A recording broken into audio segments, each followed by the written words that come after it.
Hello comrades, it's the Finnish Bolshevik. A person named HeterodoxMarxist has made a long response to my Moscow Trials videos, and I suggest you watch my original videos. I'll put the link to the playlist in the description. But basically, to understand what we're talking about, long story short, is that at the Moscow Trials, which were held in the late 1930s in the USSR, Trotsky and various other anti-Stalin oppositionists were accused of treason and trying to overthrow Stalin's government by using assassinations, terrorism, and allying with imperialist states. The oppositionists created a joint organization in 1932, which is usually called the Bloc of Rights and Trotskyites. This conspiracy to overthrow Stalin started to be investigated after a man named Nikolaev assassinated one of Stalin's closest collaborators, Sergei Kirov, in 1934. Okay, so let's get into it. All of Fimbol's quote-unquote connections between Trotsky and fascism are red herrings and don't concern me. What I'm worried about is the trials.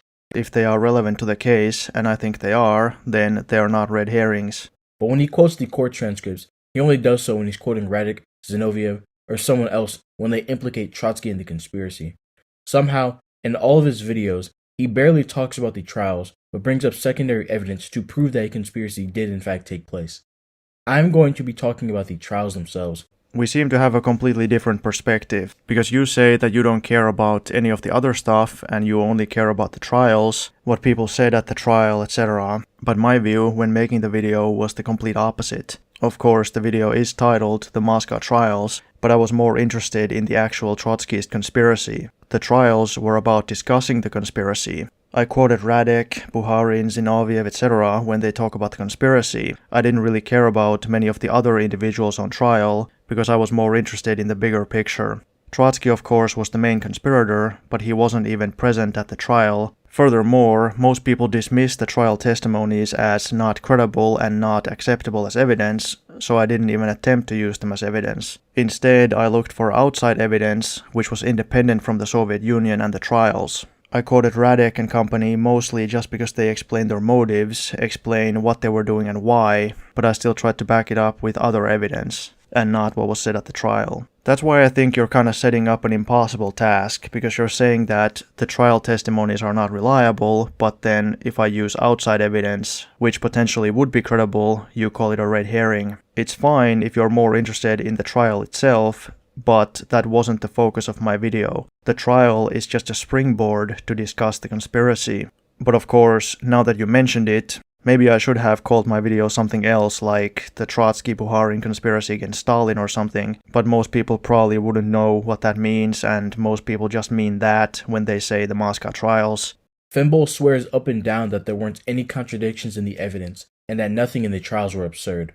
I don't remember ever claiming that the trials had zero contradictions or zero problems with them. Maybe in the early videos I didn't state it explicitly, but of course there are contradictions of various kinds in the trials. And in fact, this is what I said in my latest video on the Moscow Trials. Quote, "Of course, there are some details which are questionable. At every trial, defendants will always try to lie about certain things, they will forget things, get details wrong, etc." Unquote.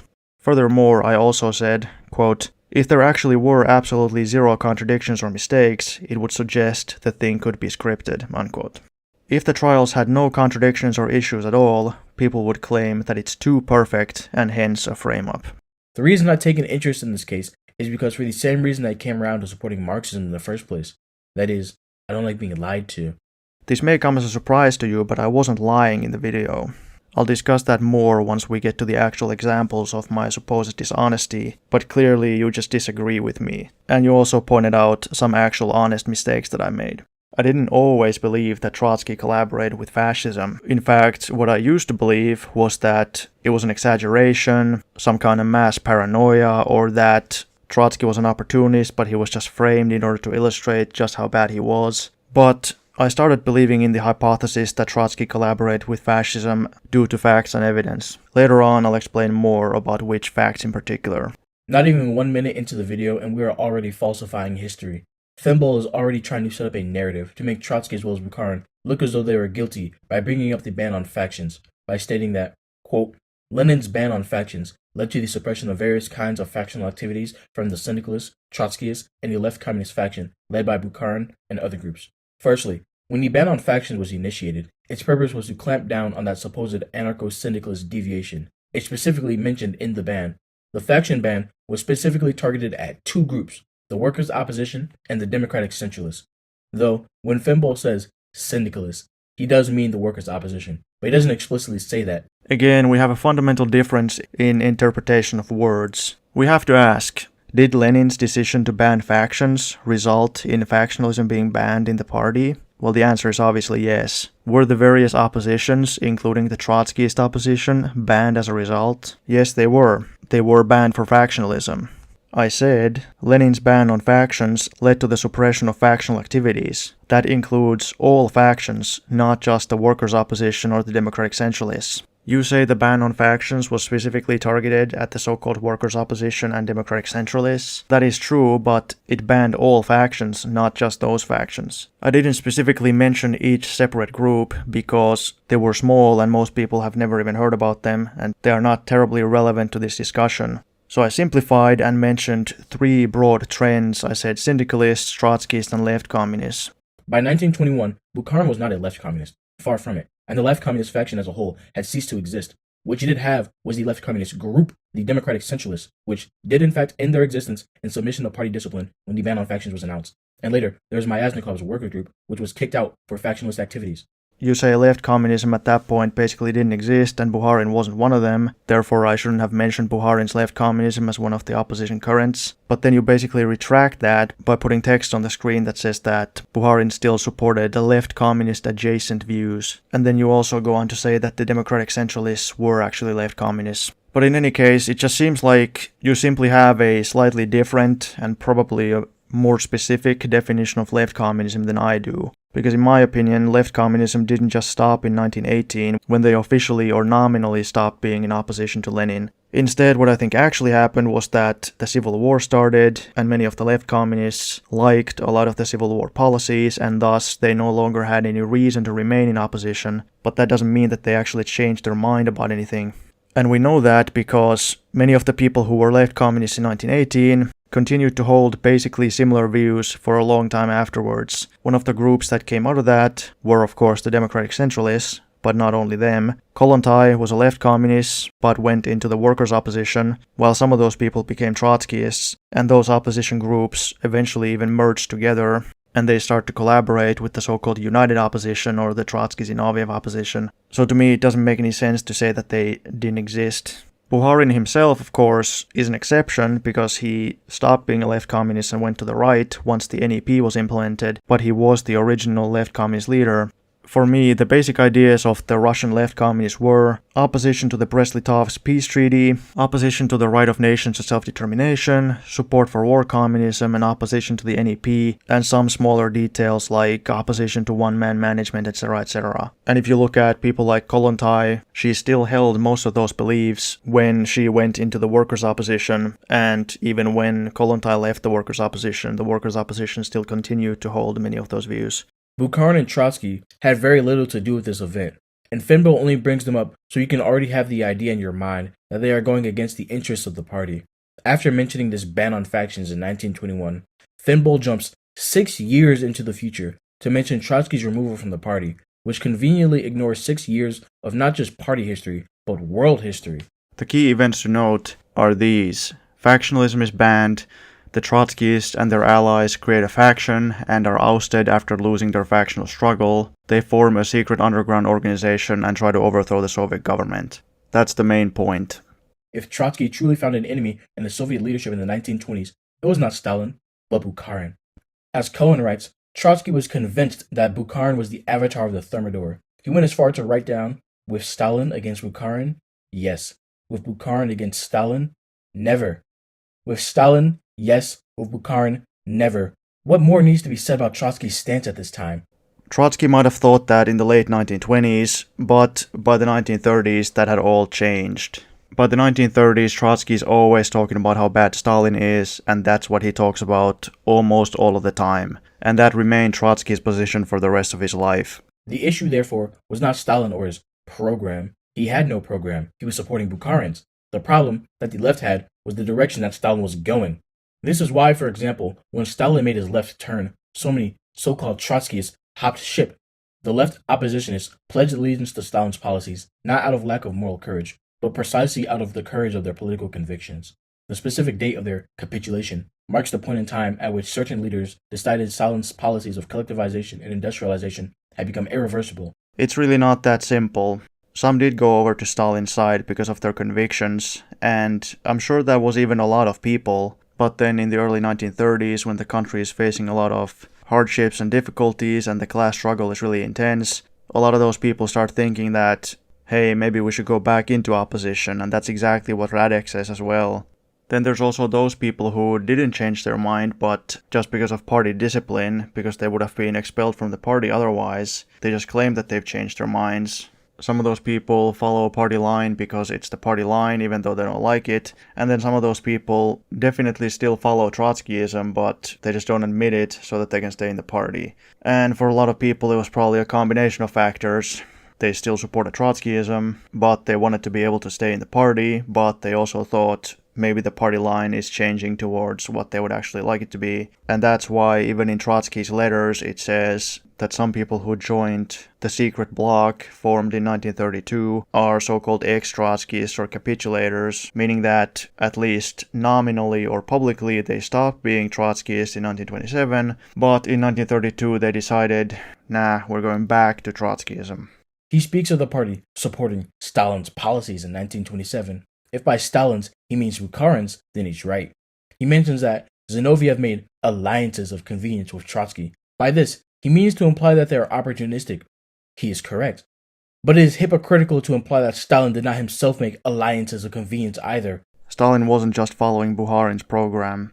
The party majority, which included Stalin and Bukharin in the 1920s, agreed about basic things, but that doesn't mean that Stalin and Bukharin had identical positions or thought about things in the same way. I said that Zinoviev and Trotsky made an alliance of convenience, but I don't think that there was something very opportunist in it. I simply called it an alliance of convenience to make it clear that they still had disagreements.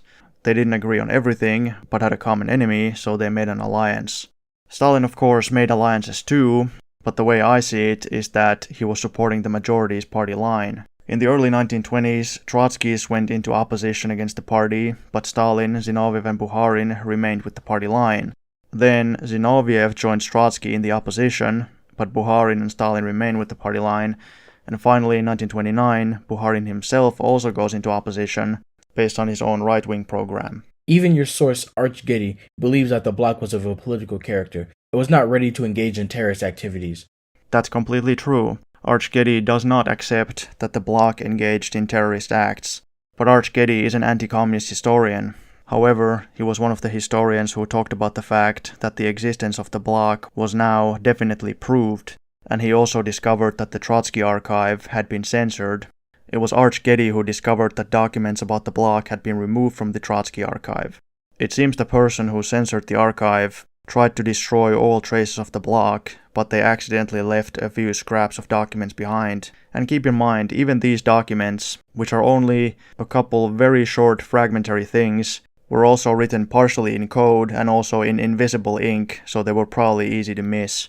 The question we must ask, why would they destroy these documents? What did those documents say? The documents possibly contained evidence of the Bloc's terrorist activities, and that's why they were destroyed. The letters that Arch Getty speaks of talk about Zinoviev-ist, but not Zinoviev and Kamenev proper. So the letters do not exactly confirm that Kamenev and Zinoviev were part of the Bloc. The letters definitely do specifically mention Zinoviev and Kamenev. You say that Trotsky lied about the Bloc's existence, but, I mean, if we're being honest, why would he be truthful? Who openly admits that they are operating a secret political resistance? You're absolutely correct. Trotsky had every reason to lie, and of course nobody can really blame him for it. If I made the video today, I wouldn't have said it like that. However, the point was simply to make it clear that Trotsky's words cannot be accepted at face value. Trotsky told the Dewey Commission that he didn't organize a bloc, and he was not in contact with any of the defendants, didn't meet this person, didn't meet that person, etc., etc., but we now know that he was actually lying about all those things. The Dewey Commission considered Trotsky innocent, and that was partially because of Trotsky's own words, but his words are not reliable, and oftentimes are provably false. And even this argument that Trotsky wouldn't work with Zinoviev or Bukharin or something, even that's only based on his own words. Trotsky always said that Bukharin sucks and that Zinoviev is a capitulator, so he hates him, but we know that he wasn't being truthful. The thing about this 1932 bloc is that it should have been discovered in 1932 when the two main leaders, Ryutin and Smirnov, were arrested and sent into exile. In 1932, this bloc should have been discovered, yet it wasn't, and somehow the terrorists were still able to remain underground for 2 more years? That doesn't make sense on a multiple different levels. You say the bloc should have been discovered in 1932, but why should it? Well, you say because Ryutin was arrested and he was the head of the bloc. But Ryutin actually wasn't the head of the bloc, so that doesn't make any sense. And you say that even if Ryutin wasn't, then it should have caused like a domino effect because some other people were arrested. But the fact remains, the bloc existed and it was formed in 1932, yet it wasn't discovered in 1932. So I don't understand the argument that it existed, yet they didn't discover it, therefore what? Therefore it didn't exist, or therefore it's fake or something, when we know that it existed. It just took them some time to discover it. Why did it take them 2 years to discover it? Well, probably it was difficult to discover. The conspirators were probably smart enough to cover up their tracks. A connection between Zinoviev, Trotsky and Ryutin's group was not discovered in 1932. So while Ryutin ended up in prison, Zinoviev and Kamenev didn't. As Pierre Broué writes, quote, "It is true that Zinoviev and Kamenev, who had been denounced as accomplices, were nonetheless allowed to come back to Moscow in March 1933 after an acceptable self-criticism," unquote. So they were not put in prison and they were allowed to come back from internal exile.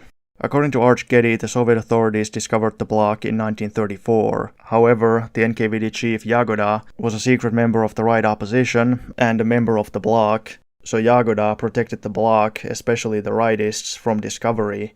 This is possibly why it took them so long to discover it, but this is also why originally the party leadership was only told that Trotskyists and Zinovievists are involved in the bloc, but the involvement of the right opposition was kept completely secret, even from Stalin and the party leadership, until Yagoda's removal from office in 1936. That's why the right opposition is not mentioned in the 1936 trial, not mentioned in the 1937 trial, but is only mentioned for the first time in the 1938 trial, despite the fact that the police already had all that information since 1934. It's really hard to explain that unless Yagoda was protecting them, which would make perfect sense since he was a member of the right opposition. For Finbol's quote, "Stalin must be killed," he doesn't provide a source. Our next unsourced quote reads as follows: "Stalin is crushing the country. Implacable hatred is accumulating around him, and a terrible vengeance hangs over his head. An assassination attempt? It is possible that his regime will ultimately suffer individual terror. One can add that it will be contrary to the laws of history that the gangsters in power not be subject to the acts of vengeance." This quote also has no source, but is attributed to Trotsky. When I made the video 7 years ago, I didn't write down the sources properly. They're all written in strange ways throughout, and I've thought about going back through the articles and fixing the sources, but I just haven't gotten around to it yet. Anyway, the Trotsky quote comes from an article called Cain Dzuhugashilivi Goes the Whole Way, which I think was originally published in French. I've seen a few different translations from it, but you can find it, for example, in Trotsky's works. It's from 1938.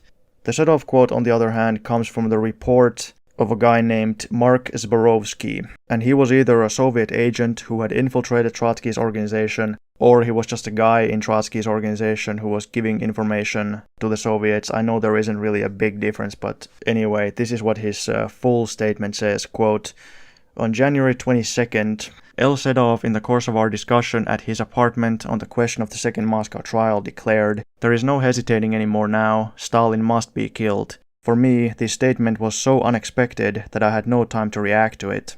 L. Sedov immediately changed the subject of the conversation. On 23rd January, L. Sedov, in the presence of myself and also of L. Estrine, Mrs. Dallin, dropped a phrase of similar contents of the 22nd. In response to this statement of his, L. Estrine said, "Hold your tongue." They did not return to this matter again, unquote. Zbrowski also says that Sedov, quote, "began speaking on this subject again," so assassination. On this occasion, he only tried to prove that terrorism is not contrary to Marxism. Marxism, according to Sonny, who was Soviet intelligence code name for Sedov, Marxism, according to Sonny or Sedov, denies terrorism only to the extent that the conditions of class struggle don't favor terrorism, but there are certain situations where terrorism is necessary, unquote.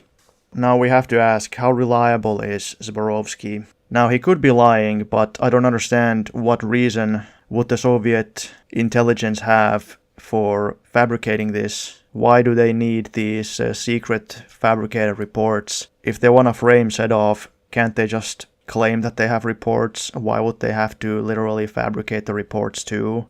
But of course, I don't doubt that that's possible for some reason that is not apparent to me. So Zbrowski's evidence is not 100% conclusive, but I think it tends to point to Sedov actually advocating terrorism. I also know that Lev Kopelev, who was an anti-Stalin, kind of like a Euro-communist revisionist, and before that he was a Trotskyist. Kopelev writes in his memoirs that, quote, I remember one of the opposition, that's the Trotskyist opposition, one of the opposition's leaflets in February of the year 29, before Trotsky's exile, a square of paper with untraceable script, that if something happens to Trotsky, quote, we will exact revenge. We hold personally responsible for his safety all the members of the Politburo, Stalin, Voroshilov, Molotov, Kaganovich, Kalinin, Kirov, Kuybyshev, unquote. So Kopelev is also saying that the Trotskyists were threatening assassinations in 1929, although at the time they said that it's basically self-defense, that if something happens to Trotsky, then they're gonna start assassinations.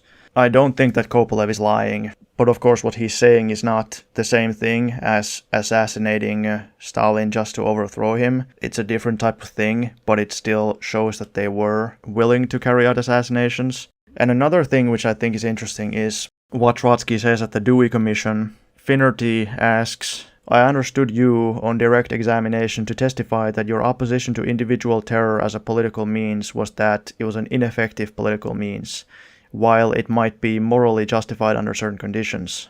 And then Trotsky answers, totally right, unquote.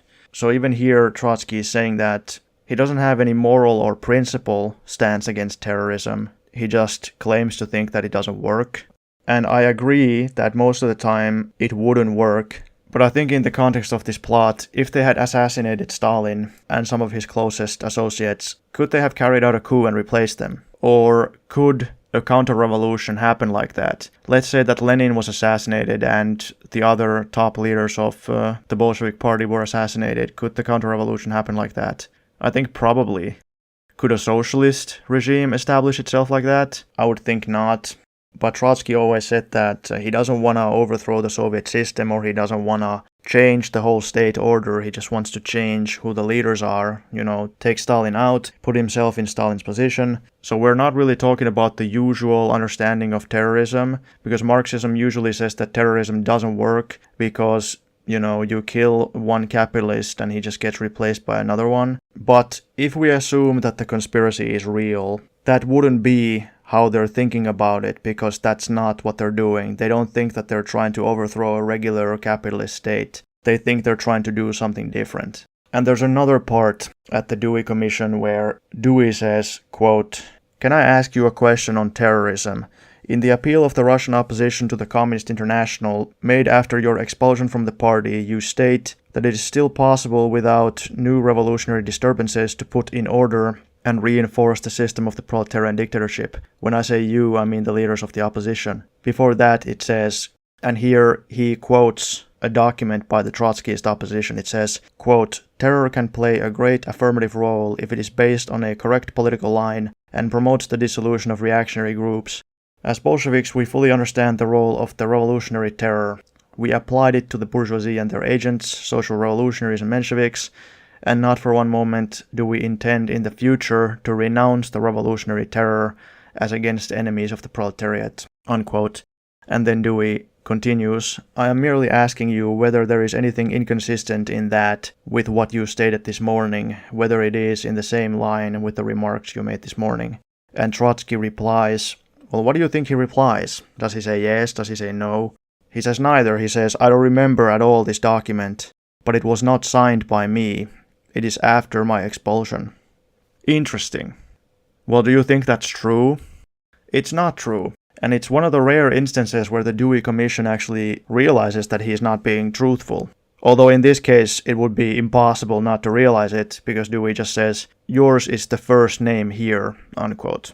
So it would have been pretty impossible for Dewey not to notice that he did sign it, his signature is the first one. So in that document by the Trotskyist opposition, they're talking about terrorism, but they're equating individual terror, assassinations, with red terror. The red terror, which the Bolsheviks used during the Civil War, is not the same as individual assassination, whereas the terrorism by the anti-Bolshevik groups mostly was assassinations. So I do think that these things are pretty consistent, that they say that they oppose assassinations, but do they really? And what makes it the most believable for me is that they always say that normally they oppose assassinations, but in extreme exceptional circumstances they do accept assassinations. And according to the trial, the Trotskyists claimed that this was an exceptional situation, which it clearly was. The trial doesn't go into any of these nuances, though. And lastly, regarding this topic, I'll briefly discuss the slogan of "Remove Stalin," which more accurately translates to something like "Get rid of Stalin." Trotsky's slogan, one of the slogans, was "Ubrat Stalina," which means "Get rid of Stalin," which is translated as "Remove Stalin." And at the trial and in other places, the defendants say that Trotsky, in writing, almost never talked about assassinations. He always just used "get rid of Stalin" as a euphemism, and that everybody knew that it meant assassination. And I think that's realistic, and it's also a very good idea, because you would never want to write it down that there's assassinations. Trotsky always took into account that if he sends some kind of piece of paper, it could get intercepted. And what does "remove Stalin" mean?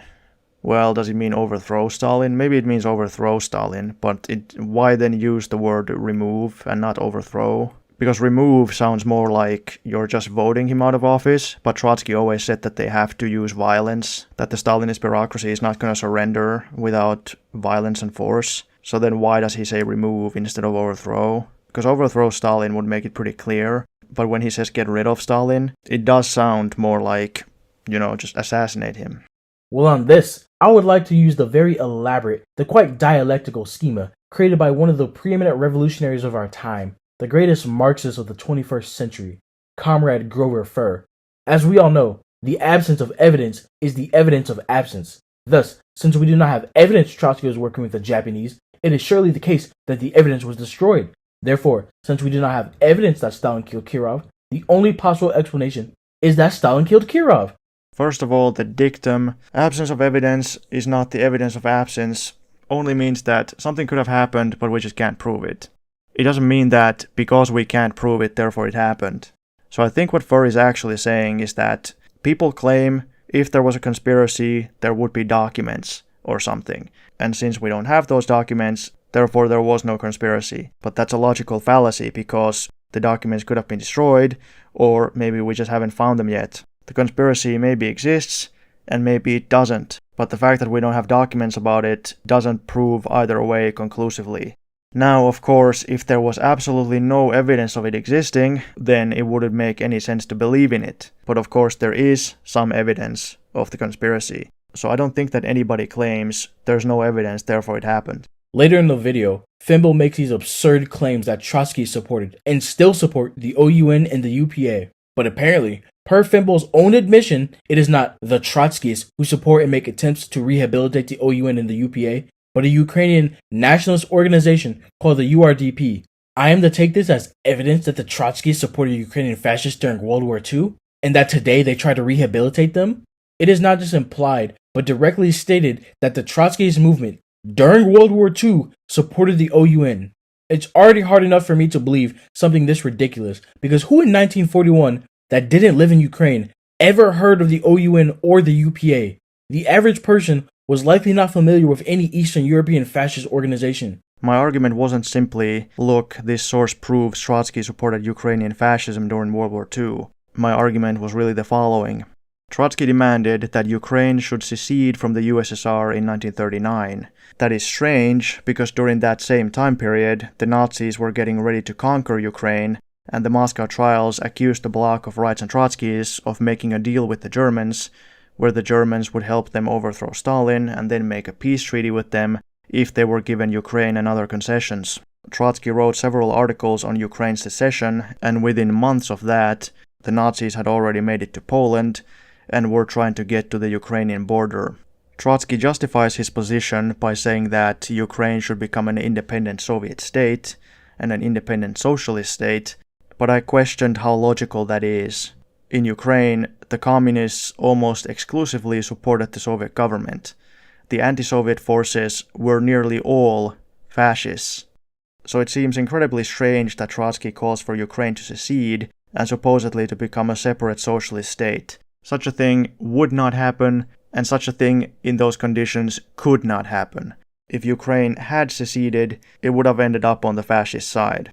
And to demonstrate that the separatists in Ukraine were not socialists, building an independent socialist Ukraine, I showed that the Trotskyists did not find any such separatist socialists to support, and instead, out of the options available, they supported the OUN, which is a fascist organization, or they later supported the URDP, which is a pseudo-socialist organization that came out of the OUN.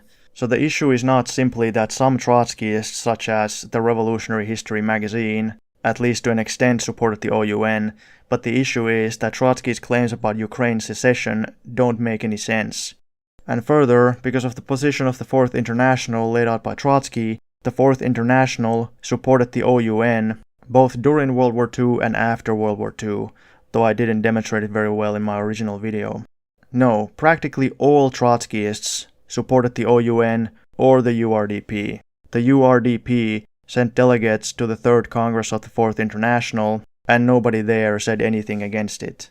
The Trotskyist writer Chris Ford, who I quoted, doesn't only say that he himself supports the URDP, a quasi-left wing of the OUN, but he says that the entire movement supported it.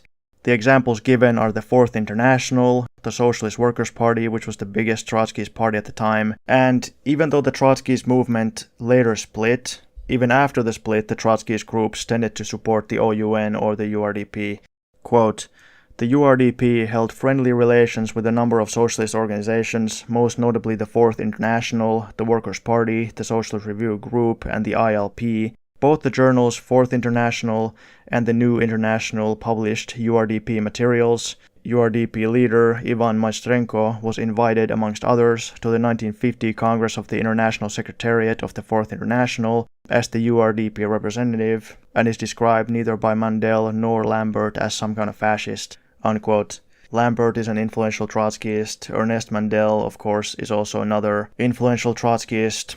Cain, who as far as I know was basically Trotsky's successor, also published URDP materials and didn't have anything against them. So did Shachtman, despite the fact that he otherwise started to develop disagreements with Trotskyism and became more explicitly right-wing. And Tony Cliff, who created his own Trotskyist split, went probably further than any of the other groups in openly supporting Ukrainian fascism. One of the reports presented at the Third Congress of the Fourth International says, quote, "What we have learned on this point from the Ukrainian independence movement is also very significant. As a result of the division of the Ukraine before the Second World War, the Ukrainian nationalist movement in Poland had contributed in bringing independence tendencies into being in the Soviet Ukraine. But on the other hand, the difference in social system between these two sections of the Ukraine had led to the evolution of the Ukrainian nationalists in Poland toward the adoption of the social forms of property of the Soviet Ukraine. This is a phenomenon which should not be forgotten." Unquote.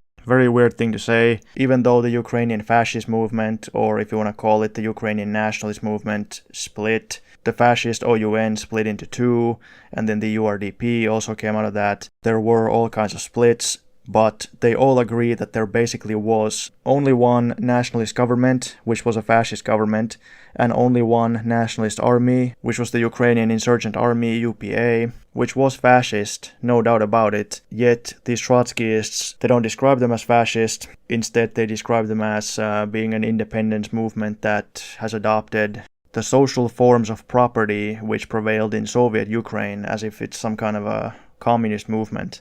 This is what Trotskyist Chris Ford writes. He says, quote, "The URDP could relate to an actual revolution in their country against totalitarian communism, headed by the Ukrainian Insurgent Army, UPA," unquote. Quote, The Third Extraordinary Congress of the OUN, which took place in August 1943, unified the existing partisan formations into the Ukrainian Insurgent Army, UPA, which grew to a force of 40,000 combatants by 1944 and established the Ukrainian Supreme Liberation Council, the embryonic revolutionary government, unquote.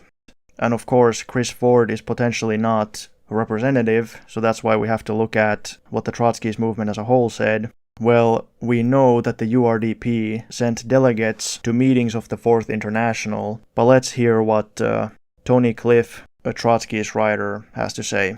Quote, anti-Stalinist opposition forces in the USSR, however, unorganized and inarticulate, strive consciously or semi-consciously, even unconsciously, towards establishing a socialist democracy. This deduction of the probable program of the anti-Stalinist opposition is clearly supported by the actual programs of two organized anti-Stalinist movements which appeared during World War II, the Vlasov movement and the Ukrainian Insurgent Army, UPA, unquote. Tony Cliff describes the Ukrainian Insurgent Army as an anti-Stalinist opposition movement which is trying to build a socialist democracy, and then he also describes even the Vlasov movement, which was the pro-Hitler group created in Russia by the Nazis, also as a group which is going towards establishing a socialist democracy.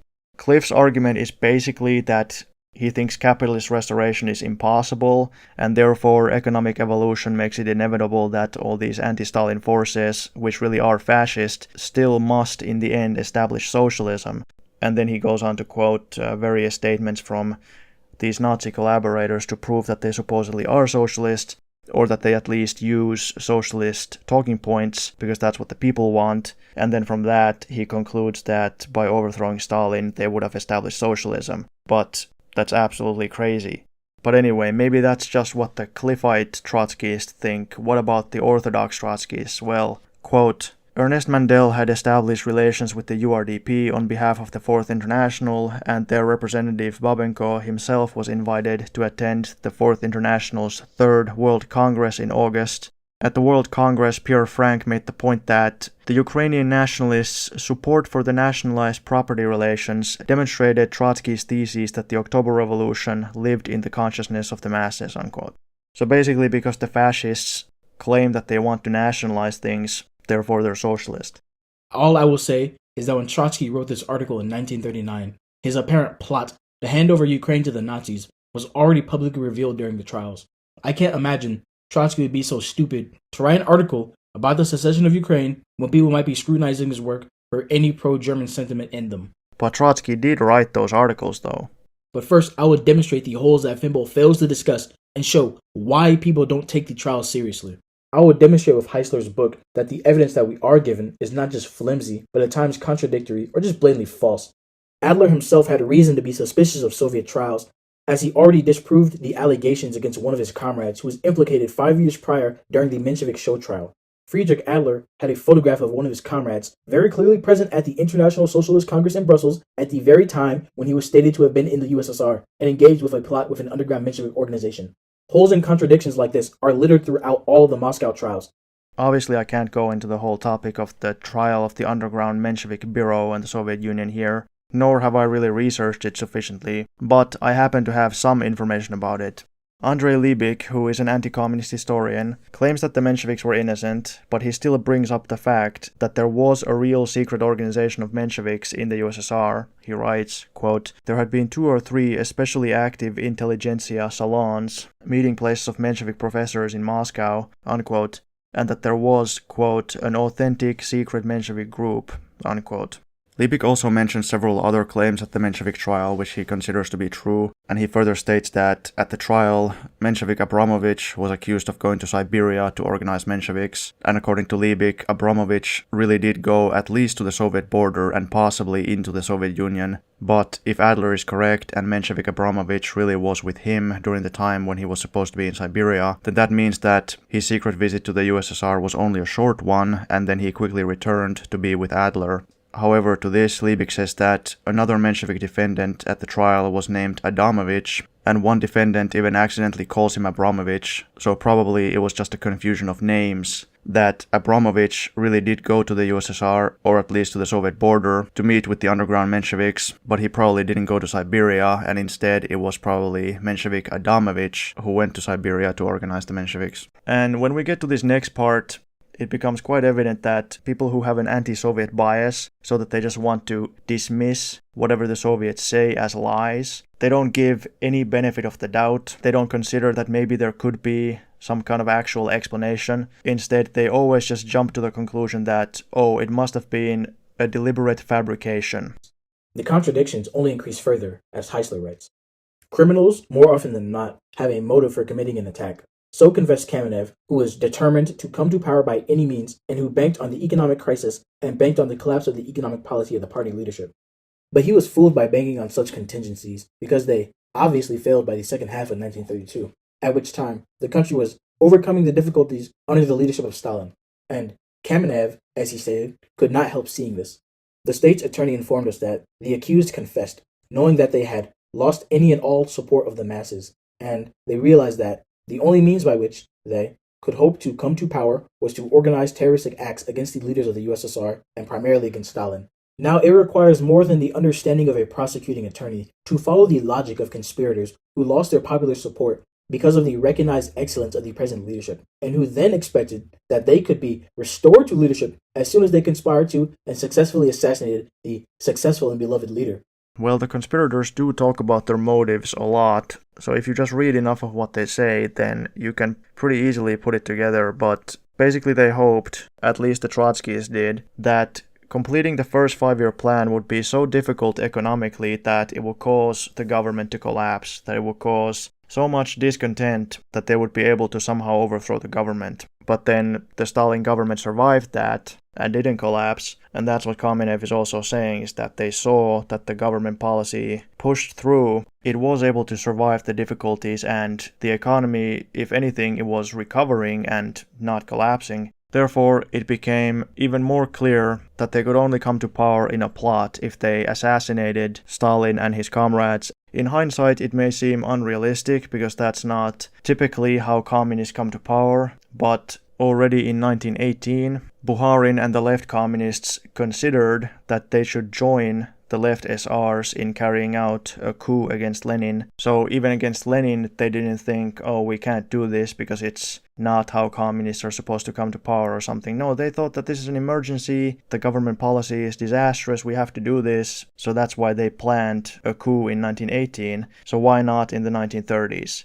Do you think that if they carried out a coup against Lenin, it would be any easier to explain? Do you think that Lenin was not at least as prestigious of a leader for the party and for the working masses, yet they still seriously considered it? And let's think about this logically and realistically. If the Trotskyists had come to power in some kind of a coup against Stalin, I think we can guess what they would have said. They would have said, we've overthrown the evil tyrant in a glorious revolution, we've restored Soviet democracy. They would have portrayed it like that. Maybe they would have even covered up the fact that they had assassinated Stalin. Who knows?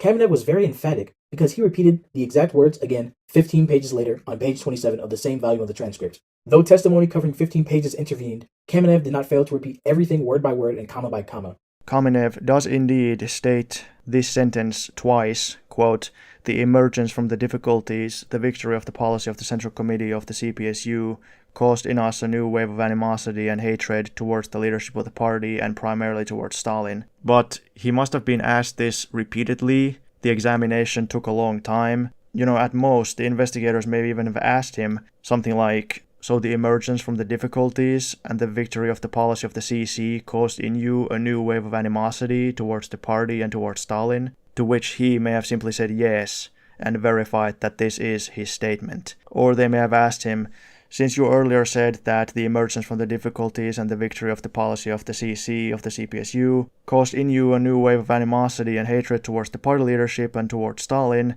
how come you continued your fight? After which he expands on it, explaining why, which is what they actually quote in the transcript. In the trial, we are told that Trotsky first gave terrorist instructions either in 1931 or 1932 to Ivan Smirnov. The instructions were orders for the assassination of Stalin. Then 2 years later in 1934, Trotsky is said to have given more terrorist instructions, yet again to someone named Dreitzer. The same instructions apparently, and although the evidence was allegedly destroyed by Dreitzer, he remembered perfectly what Trotsky wrote. In court, he says the comments of the letter were, quote, "Dear friend, convey that today we have the following main tasks before us. 1. To remove Stalin Voroshilov. 2. To unfold work for organizing nuclei in the army. 3. In the event of war, to take advantage of every setback and confusion to capture leadership." It's already odd that Dreitzer perfectly remembers this letter, which was destroyed 2 years ago. The instructions are only 3 sentences, and he might actually misremember a word or two, of course, but the instructions have such a clear and simple logic that they're easy to remember. He was given 2 people that he needs to kill, Stalin and Voroshilov, very famous people. Could he really forget who he was supposed to kill? Well, that's unlikely.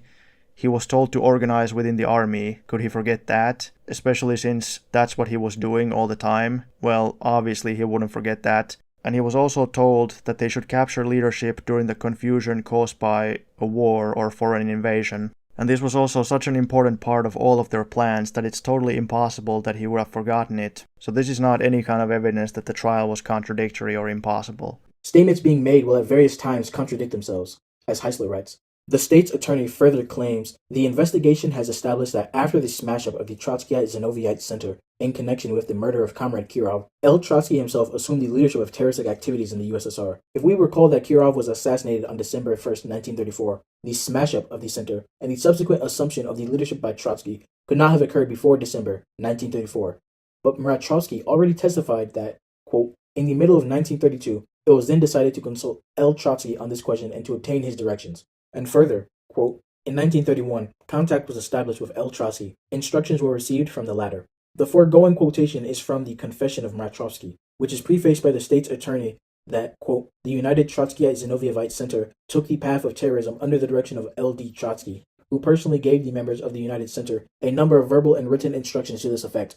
Mr. State's Attorney, is the question unjustified as to whether the first of your statements is true, i.e., that Trotsky assumed leadership of the United Center and of its terrorist activities in late 1934? Or is the correct statement that which claims that assumption had already taken place, quote, in the middle of 1932? Or is it true that Trotsky took over the direction in 1931? Is it not a physical impossibility that more than one of the statements can be correct? So this is where Heisler just starts lying. All of these supposed contradictions are not actual contradictions. Heisler is just trying to twist them into contradictions. So what's actually said at the trial is that prosecutor Vyshinsky says that the investigation has established after the smash-up of the Trotskyite Zinovieite Center, Trotsky himself took over the leadership of organizing terrorism. Okay. Additionally, Rachkovsky has testified that, quote, it was then decided to consult L. Trotsky on this question and to obtain his directions.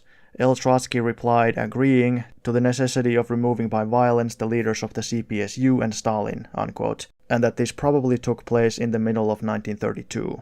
And Rachkovsky had already testified that in 1931 they, quote, established contact with L. Trotsky, instructions were received from the latter, unquote.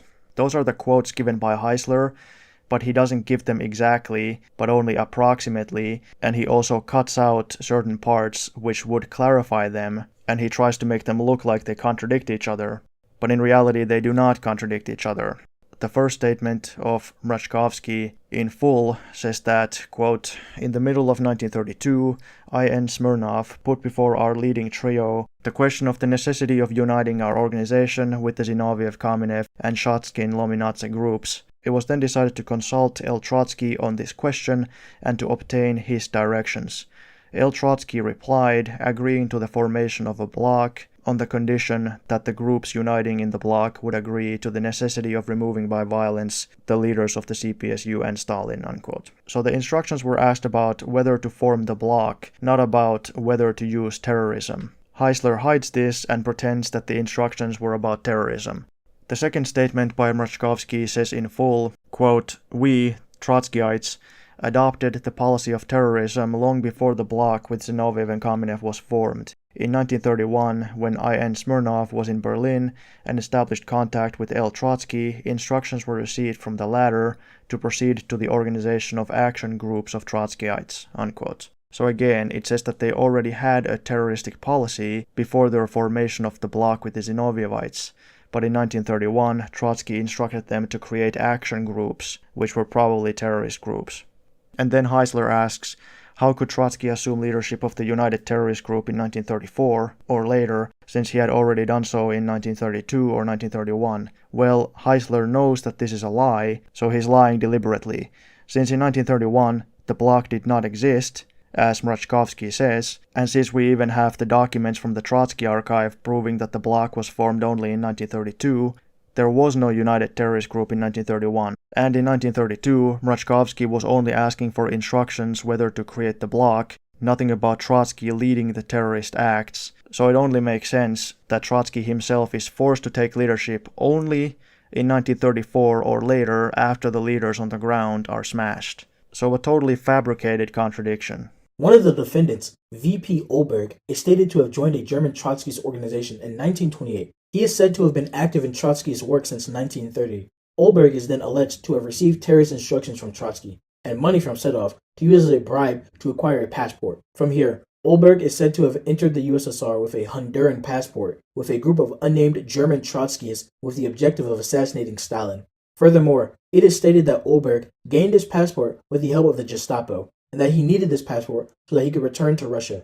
Dear viewer, Gestapo is an acronym for Geheimstaatspolizei, which literally translates to Secret State Police. This was an organization established in April 1933 by Hermann Goering. In 1930, there was no Gestapo.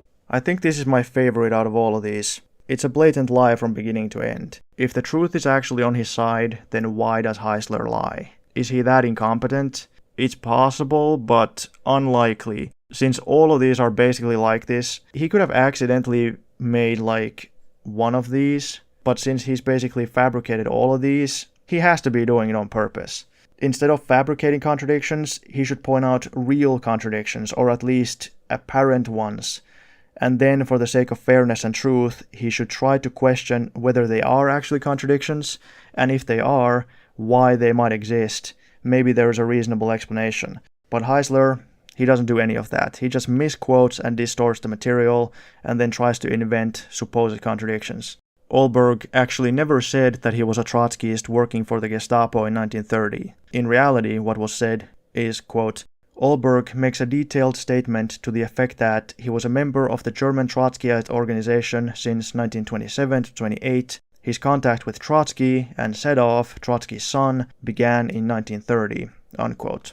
And, quote, Wyszynski asks, so it can be said that you yourself admit connection with the Gestapo. Olberg answers, I do not deny this. In 1933, there began organized, systematic connection between the German Trotskyites and the German fascist police, unquote. So notice how he says in 1933 and not in 1930. Again, I ask, why the lies? And I also happen to notice that these things are further confirmed by the fact that Olberg's brother, Pavel, was interrogated about Olberg's activities, and files from this investigation are now available. Olberg's brother, Pavel, says, quote, soon after the fascists came to power in 1933, he, that is Olberg, was called to the Gestapo. During the fairly lengthy interrogation and after threats of a severe beating and of then being sent to a concentration camp, Valentin Olberg confessed in detail about how Trotsky and Sedov were sending him to the USSR for underground work. They offered him to collaborate with the Gestapo and he agreed, unquote.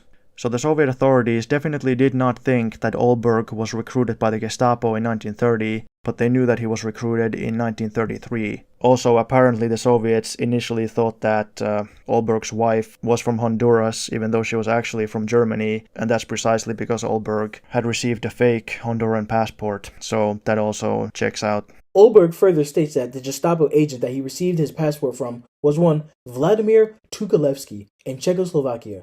Okay, so there's a person named Tukalevsky mentioned as a German agent living in Czechoslovakia, and then Heisler quotes a statement by Tukalevsky, which he apparently sent to the USSR, where he denies being a German agent or involved in the whole situation. And Heisler then presents this as some kind of contradiction in the trial, but I don't understand how the fact that Tukalevsky denies his involvement is a contradiction. Imagine, whether he is an agent or not, I'm sure he would deny it. How and why is it that Trotsky was organizing so many assassination plans instead of sticking to the ones he initiated years ago? Trotsky is said to have given Smirnov instructions. Next, he gives them to Dreitzer. But even before he gave either of them instructions, he already gave Olberg instructions. because some of those instructions were about other things and not actually about terrorism. And secondly, he needed many terrorists. Assassinating the government is not an easy thing to do. It's not like he can just send 1 or 2 guys and then be certain of the success. And furthermore, some of those people, they may have received the information through Sedov or through someone else, but especially if they received it from Sedov, they didn't necessarily believe it, because apparently Sedov was a lot more gung-ho about assassinations, and some of the other Trotskyists thought that it's just Sedov's opinion and not Trotsky's opinion, so they wanted to make sure and ask Trotsky himself. Fritz David and Berman Urin decided to carry out the assassination of Comrade Stalin at the 7th Congress of the Comintern. The state's attorney may not know the historical fact, but it is a fact, nevertheless, that the 7th Congress of the Comintern was not called before the late spring of 1935, and no living person had any information in November 1932 or 1933, or in the whole year of 1934, whether and when the 7th Congress would convene. I think that's almost certainly false. A capitalist historian named Mackenzie writes, quote, "In December 1933, the Executive Committee of the Comintern had fixed the 7th Congress for the second half of 1934, unquote, though it was later postponed. As their source, they cite the report of the 13th ECCI plenum, which was probably published so that anyone could read it, but even if this information somehow wasn't made public, I'm sure Trotsky would have found out about it. He had a lot of his people in the USSR, he had a lot of his people in the Comintern, so it seems completely impossible that he wouldn't know about that, but let's still assume that he didn't. There had been a 4-year interval between the previous Comintern congresses, so logically the Trotskyists would have expected the next Congress to take place pretty soon, and they would have been correct had it not been postponed several times. But the terrorists failed to do what they confessed they had prepared for years, owing to the fact that Berman Urin was unable to get into the Congress, while Fritz David, although he got into the Congress, could not carry out his criminal intention because he sat far away from the Presidium and had no opportunity of getting near Comrade Stalin.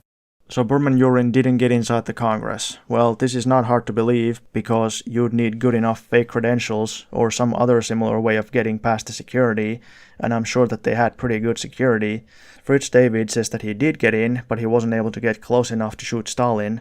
This is presented to us as totally unbelievable. But if we are actually honest and actually think about it realistically, if Stalin was in the middle of the crowd in the Congress, it would be nearly impossible to hit him. The chance of failure would be extremely high, so the best option would probably be to kill him when he was on the podium. Now, of course, if you could corner him somewhere where he's all alone, then that would be the easiest, but you would probably never get an opportunity like that. Not in a million years. So the best option would be to shoot him when he's on the podium. But there have been many such assassination attempts in history, not just in the USSR but in other countries, and the vast majority of them have been failures. Even if the shooter gets as close as possible, and David says that he didn't get very close. So, if he doesn't get close enough, the chance of success is practically nil. And are we supposed to believe that Stalin didn't have good security against those kinds of things?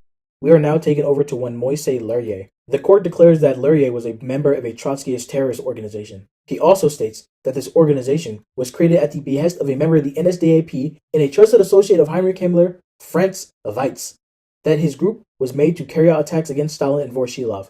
On this matter, Heisler writes, "It is interesting to observe the subtle insinuation which permitted the bourgeois reporters present at the trial to arrive at a conclusion which was then headlined by the Stalinite press concerning the connection between Trotsky, the Trotskyites, and Hitler agent Weitz. There is not a word of testimony that Franz Weitz had any connection with the Trotskyites. There is no proof that Franz Weitz existed." While on the one hand, David confessed that it was in November 1932 when Trotsky proposed to him the terroristic act. According to Luria, Weitz, leaving for Germany in August 1932, had already put Luria in charge of the existing terrorist group. Weitz must have been many steps ahead of Trotsky. So Heisler says that a Nazi named Weitz had initiated the creation of a terrorist group in 1932, which included Trotsky's Luria. And Heisler says that this is impossible since apparently Trotsky instructed Fritz David about terrorism only several months later. But this is not true, because while it is possible that the Nazis had plans independently of Trotsky, as the earlier statement by Mrachkovsky says, quote, "We Trotskyites adopted the policy of terrorism long before the Bloc with Zinoviev and Kamenev," unquote, that is, already before 1932. And Heisler has read the transcript, Heisler knows this. He has quoted from this exact paragraph earlier, If this sort of contradictory jumble of dates and evidence is not enough for you, let us provide a further example with the alleged events behind Dreiser's plan to kill Voroshilov, as Heisler writes. About Dreiser's work, we get details because, as was further testified to by the state's attorney, quote, in regard to the preparations for the assassination of Comrade Voroshilov, the accused, Trotsky, testified, in the middle of 1934, E. Dreiser reported to me that simultaneously he was organizing the assassination of Voroshilov, for which purpose Dmitry Schmidt, who was a commander in the army and under no suspicion in the party, was to be prepared. The accused Dreiser, on July 31st, 1936, testified, for the purpose of committing the terrorist act, I recruited Esterman and Gaevsky, and in 1935, Schmidt and Kuzmichev, the latter two, undertook to kill Voroshilov. So one sees that Dreiser, in the middle of 1934, reports to Trotsky that he organized the assassination of Voroshilov, for which purpose Schmidt was to be prepared, who therefore at the same time was not yet engaged to do the killing because Dreiser recruited Schmidt only in 1935. So far, so good, but the state's attorney does not watch his dates because he declares that the testimony of Trotsky and Dreiser was also confirmed by the accused Rheingold, who testified as follows. I learned from Trotsky and Dreiser that in the summer of 1933, a Trotskyite group of military men was organized under the leadership of Dreiser. The group consisted of Schmidt, commander of a brigade of the Red Army, Kuzmichev, chief of staff of a military unit, and a number of other persons whose names I do not know. I learned from Dreiser that Schmidt and Kuzmichev were to carry out personally the terroristic act against Voroshilov, and that they had agreed to do so. All these contradictions appear on the one and same page of the official printed report. So to sum up, Trotsky, in conversation in the middle of 1934, learns that Dreiser will engage Schmidt to assassinate Voroshilov sometime in the future.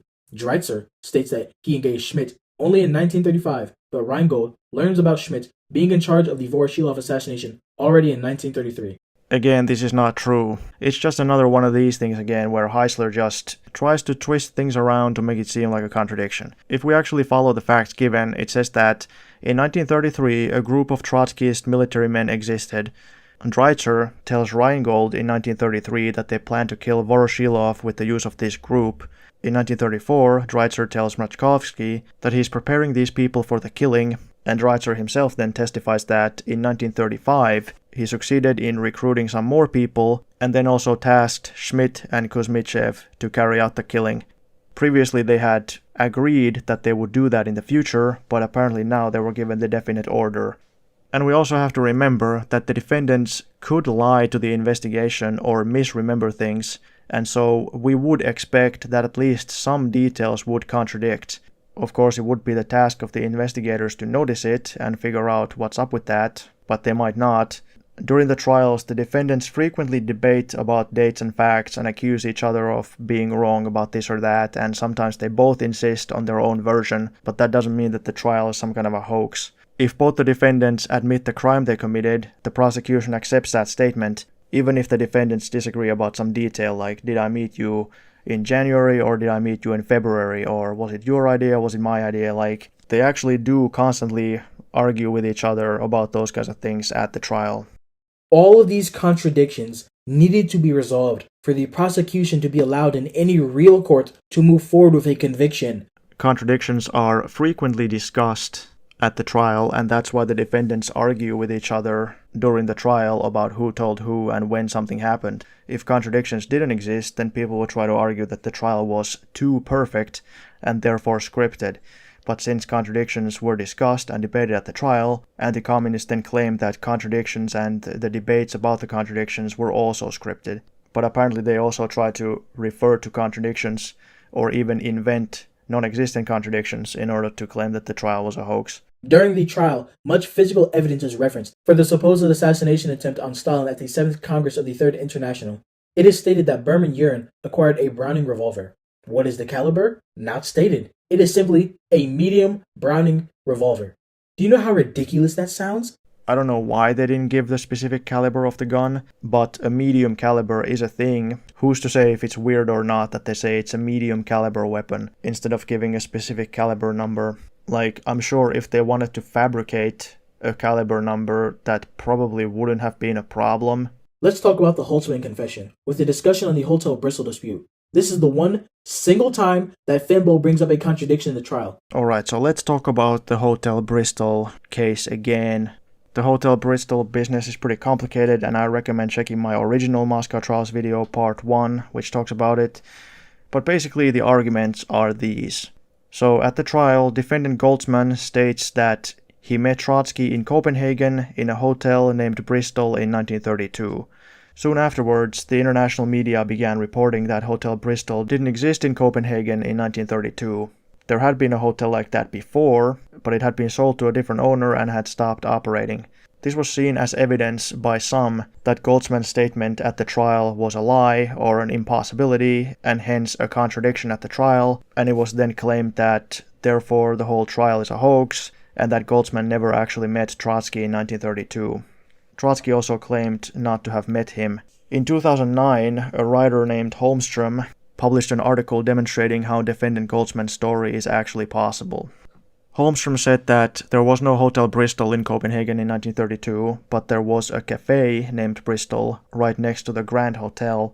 The Grand Hotel only had a very small sign that was hard to see, but the cafe had a massive sign. As a result, right in front of the Grand Hotel, there was a huge sign with the words Bristol Conditori. Therefore, Goldsman might have gone to the hotel and mistakenly thought that it was named Bristol, or misremembered it to have been called Bristol. They allegedly met at the hotel lobby, so maybe he was just told to meet in the hotel next to Cafe Bristol, or maybe he was just given an address, which I think is probably what happened. Holmström also showed that the hotel and the cafe were owned by the same person and shared a door, so that Goldsman might have entered through the Bristol cafe and still gone to the hotel, further strengthening the sense that Bristol was the hotel. I claim that this story is so convoluted that the Soviets would never have scripted or orchestrated it, but instead it seems like an honest mistake that Goldsman just made. At any rate, the possibility that Goldsman simply confused the name of the hotel with the adjacent cafe could never be discounted. However, Holmström didn't invent this theory, he only provided new evidence for it. The theory that Goldsman got confused about the name of the hotel was already proposed in the late 1930s. Trotsky and his supporters tried to debunk it, but they couldn't. They resorted to lies and falsifications instead. In various articles, Trotsky claimed first that the hotel had been demolished, but later he changed his story and claimed about Hotel Bristol that, quote, as is clear even from the drawings printed in the Comintern press, the entrances of the pastry shop and the hotel are on different streets, unquote. However, this is a lie. He says that even from the drawings printed in the Comintern press, he's just thinking that his readers are not going to be able to find out what he's supposedly referring to. At the Dewey Commission, which was organized to prove Trotsky's innocence, witness Esther Field falsely testified that she had visited the Conditori Bristol and that it was a candy shop and that it was not on the same street as the hotel, and therefore that Trotsky is correct. But these are all falsehoods. Conditori is a cafe where one can also buy pastries. It's not a candy shop. The same word exists in many other languages. In Finnish it basically means a bakery. As can be seen from documents, photographs from 1932, and also from the phone book, the hotel and the cafe are indeed on the same street next to each other. It's unclear if Esther Field actually ever even went there. Now, a writer named Mike Jones, who I think is a Trotskyist, wrote a response to Holmström trying to prove him wrong. However, Jones was forced to accept that the hotel and the cafe are indeed on the same street next to each other. He's not able to deny that. So the claims made by Trotsky and Esther Field are false.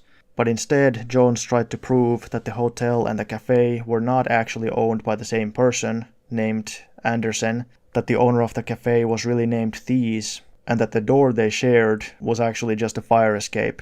He also makes other unrelated arguments, which I'm not going to get into.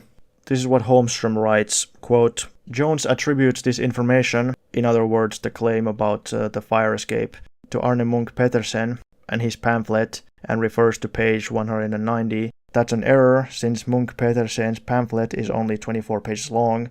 Jones has confused it with Bille Larsen's book, where this claim appears on page 190. However, Larsen gives no proof of his own and simply cites a syndicalist newspaper. But in the articles in the syndicalist paper, nothing is said about the whole fire escape business. Bille Larsen claims that One of the articles in the Syndicalist paper says that in the English edition of the 1936 trial transcript about the Moscow trials, the passage about the Hotel Bristol has been omitted, but in reality that's not true. What it actually says is that the omission appears in the English language version of the 1936 trial transcript, that is, the first edition, or the regular edition, and even this statement is actually not true. I know, convoluted. There's just so many falsehoods packed in a very dense space. Holmstrom showed that the Grand Hotel and the Conditori Bristol were actually owned by the same person. Jones denies this in order to claim that they cannot have shared a door, but apparently what has happened is that Jones has misread the evidence presented, because the picture given clearly shows that Andersen is the owner of both of them, the hotel and the cafe. The confusion arises because one of the pictures shows the people living on the street with the hotel and the conditori, and that is why a random person, Thies, is listed under the conditori, because he just happens to live next to it, but he's not the owner of it. So based on this, it seems that Holmstrom's information is absolutely correct, and Jones's attempt to debunk them are a complete failure. Holmstrom also debunks every other argument by Jones, so repeating Jones's claims as if they're correct, as HeterodoxMarxist does, is entirely fallacious. But that's not all, because we now have evidence from the Soviet archives which show that the Soviet authorities also checked Goldsman's story and realized that there was no Hotel Bristol, but that instead there was a Grand Hotel connected to a cafe named Bristol. So on 2nd of August, that is couple weeks before the trial, Soviet intelligence sent a message to the USSR which says, quote, "No Hotel Bristol existed either in 1932 or exist in 1936. However, in Copenhagen, there is a small cafe Bristol, above which is located the hotel, Grand Hotel Copenhagen. Since the Grand Hotel has a sign that is not very noticeable, and the Café Bristol has a sign in large gold letters on a black background, many casual observers take the Hotel Grand Hotel as the Bristol. The Café Bristol and the Hotel Grand Hotel are located very close to the Copenhagen train station and existed in 1932 as they do today." Unquote. So the claim that the Soviets just fabricated this Bristol story because they didn't know that there was no Hotel Bristol, which is what Trotsky claims, is clearly false, since they obviously did know, and it also tends to show that the trial was not scripted because they just let Goldsman say whatever he wanted at the trial and introduce this whole confusion, even though the Soviets knew, although maybe the procurator didn't know, but at least the Soviet investigators knew what was the reality behind this Bristol thing. The whole confusion clearly arose because of a mistake by Goldsman. And after realizing that Goldsman was mistaken about the hotel, the Soviet investigators questioned him about it, and Goldsman said at the interrogation, quote, "I remember precisely that at the entrance to the cafe there was a black sign on which in large gold letters it said Bristol. Question, was this perhaps the name of the cafe, not of the hotel? Answer, perhaps, but I remember well the sign Bristol above the cafe, and this cafe is situated next to the vestibule of the hotel." Unquote. So it seems Holmstrom's argument is proven correct beyond any doubt, and probably other similar mysteries. Really the only other one that's as famous as the Bristol thing is Pyotakov's airplane flight to Oslo. So since the Bristol thing has now been completely solved, I'm hoping that one day the airplane flight to Oslo will also be figured out. So there was, according to the state's attorney, an attempt upon the life of Stalin. This attempt failed, but the failure must have been such a colossal one that no one even knew anything about the attempt. No newspaper wrote about the attempt, nor about its failure. So Bakayev had to inform Kamenev that the attempt failed. First of all, why would Bakayev just wait for Kamenev to, read about it in the news or something? I'd imagine that he would tell Kamenev as soon as he could if he was successful or if he was unsuccessful. So there's not necessarily anything strange in that. And additionally, although I'm not 100% sure, I think the policy at the time was to not report assassination attempts on the news. At least not all cases were reported. A successful one, of course, would be reported, and also after the culprits had been caught, it would be reported. But obviously this incident doesn't fit into either of those categories. He was also informed, and this time by Nikolaev, that the latter, quote, had succeeded in finding out the exact time when Kirov traveled from his apartment to the Smolny, that he could kill Kirov either near the Smolny or in the Smolny itself. But apparently, Nikolaev could not for years make up his mind whether to kill Kirov near or in the Smolny. Therefore, preparations took from 1932 to 1934. I haven't read Heisler's book in full, So maybe this is Heisler's fault, I'm not sure, but at least in the video, they completely leave out the part where it is explained that they didn't plan the murder from 1932 to 1934, but instead this group in question actually put all terrorism on hold until 1934. Quote, Bakayev testifies before the court how the terrorists of the Trotskyite Zinovyevite Center tried to destroy all clues and preserve secrecy. In the autumn of 1932, Zinoviev and Kamenev were expelled from the party. The question then arose what to do next. It was resolved to suspend terroristic activities for a time. In the autumn of 1934, they were resumed, unquote. It was reported repeatedly by reliable newspapers that Nikolaev was a secretary of Kirov. In the testimony, however, nothing must appear concerning such relationship because if Nikolaev as a secretary had personal contact with Kirov, it would have been difficult for the state's attorney to explain the long delay between the so-called laying of the plan and its execution.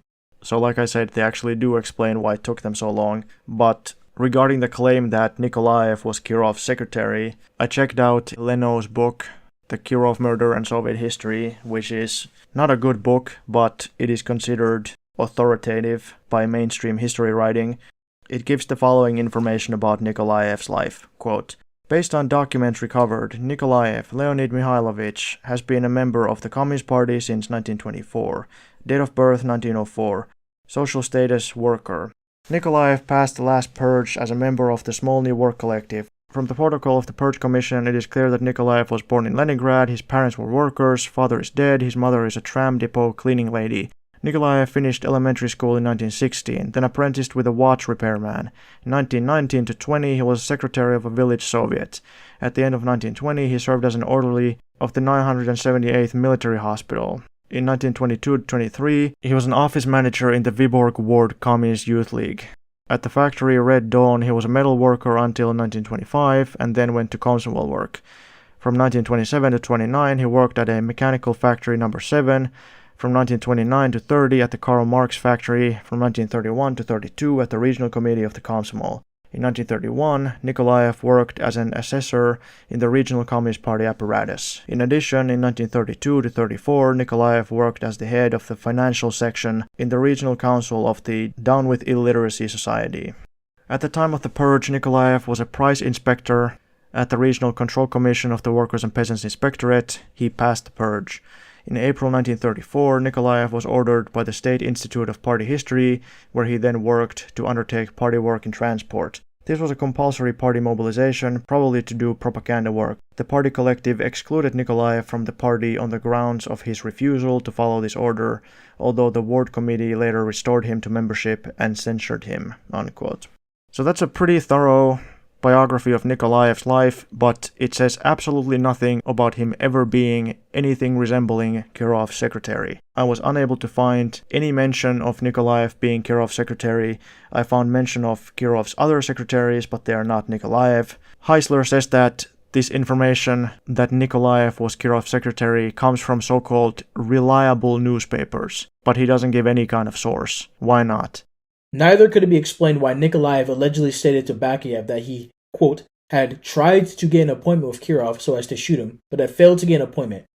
One usually does not get an appointment with someone so as to shoot him. If you want to kill a guy, why can't you make an appointment and meet him and kill him? Why is that impossible?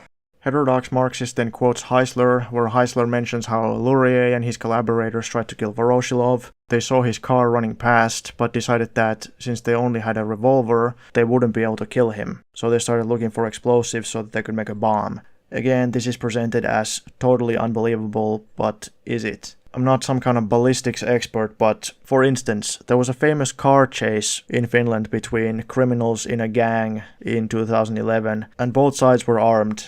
However, despite firing countless bullets, they didn't hit or kill anyone. As far as I know, the cars also were not even hit, except when one of the cars was parked, someone was able to hit it, and someone inside of a car accidentally shot at the side of the car that he was in, but the shooters were not able to hit each other or each other's cars. And as far as I know, it's not easy to hit a fast car and kill a certain target inside of it. And furthermore, we don't know if the line of sight or direction for shooting was actually good, and the car was probably bulletproof anyway. So if they wanted to kill Voroshilov, they'd have to catch him when he was going from the building to the car. The world was given another set of trials This time, we are presented with the case of the Parallel Anti-Soviet Trotskyist Center, when before Zinoviev and Kamenev, along with their other associates, only wished to cause damage to Soviet society, as well as assassinate the Soviet leadership, so that they may resume their roles as the leaders of the Soviet Union. We are now told in this trial that the accused wished to, and I quote,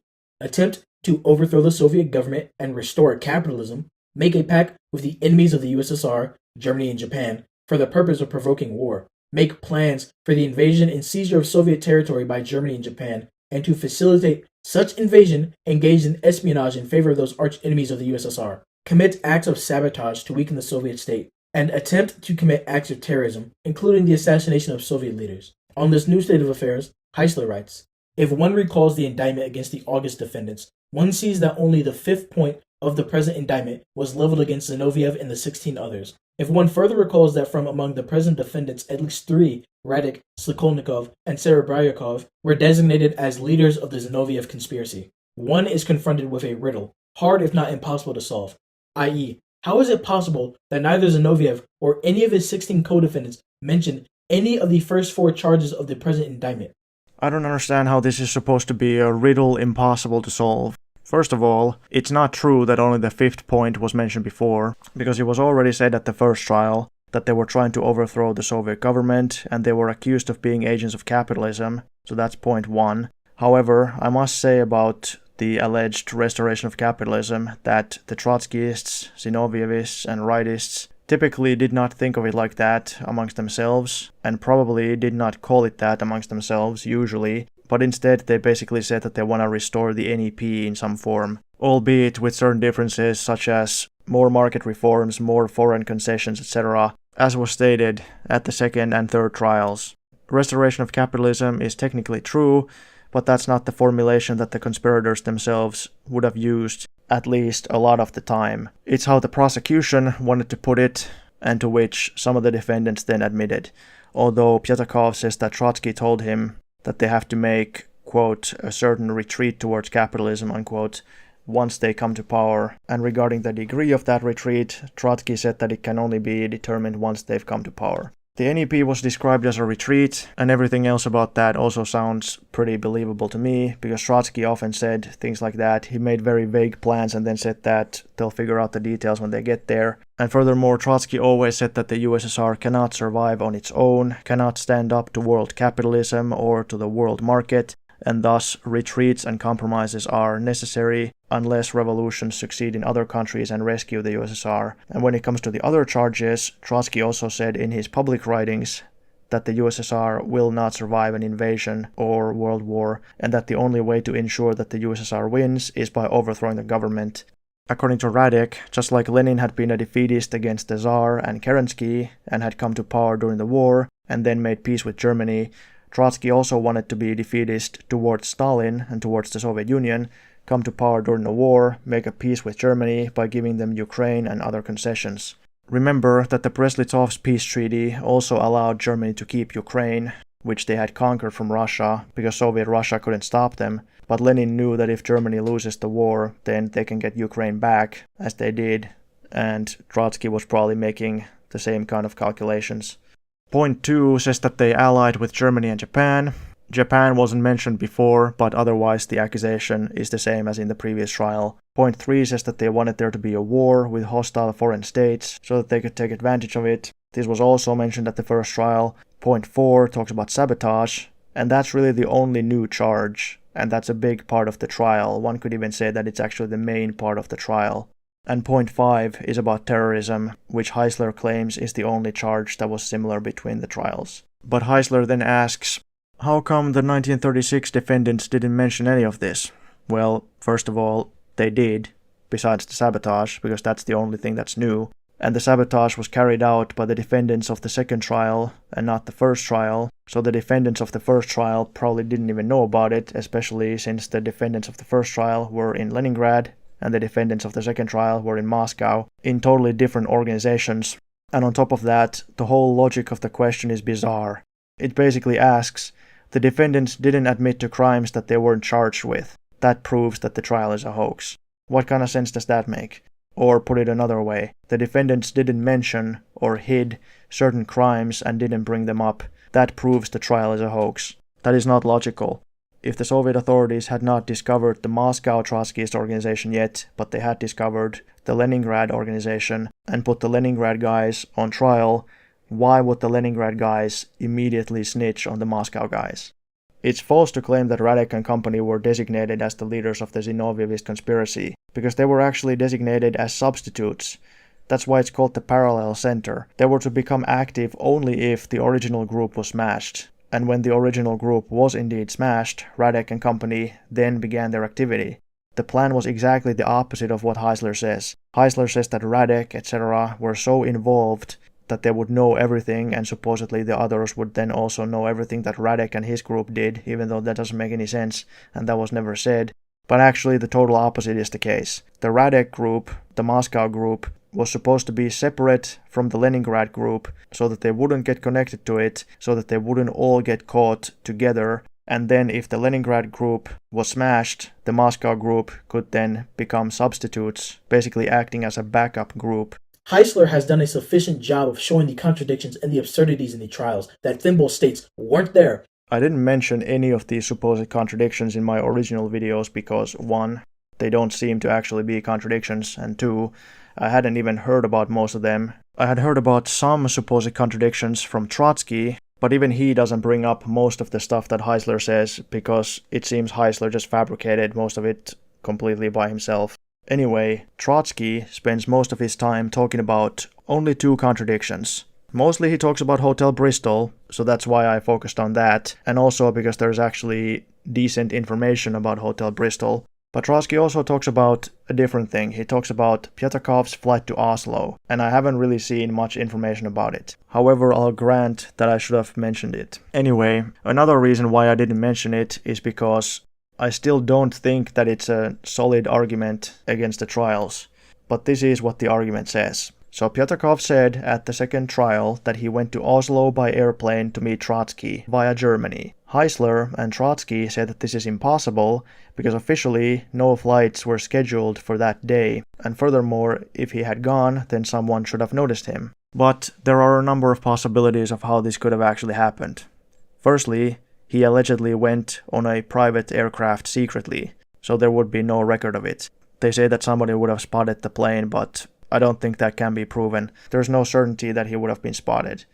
He also claims to have gone via a car a part of the way, and by foot a part of the way to meet Trotsky. And Heisler says that this is basically impossible, but Pyatakov had lived in Norway, he knew Norway, he probably spoke Norwegian. Apparently Trotsky also spoke Norwegian, so I'm sure he could manage. Heisler says that it's impossible that nobody recognized Pyatakov, but first of all, he probably would have been disguised, and second of all, why would some random guy walking in Norway immediately be recognized as Pyatakov?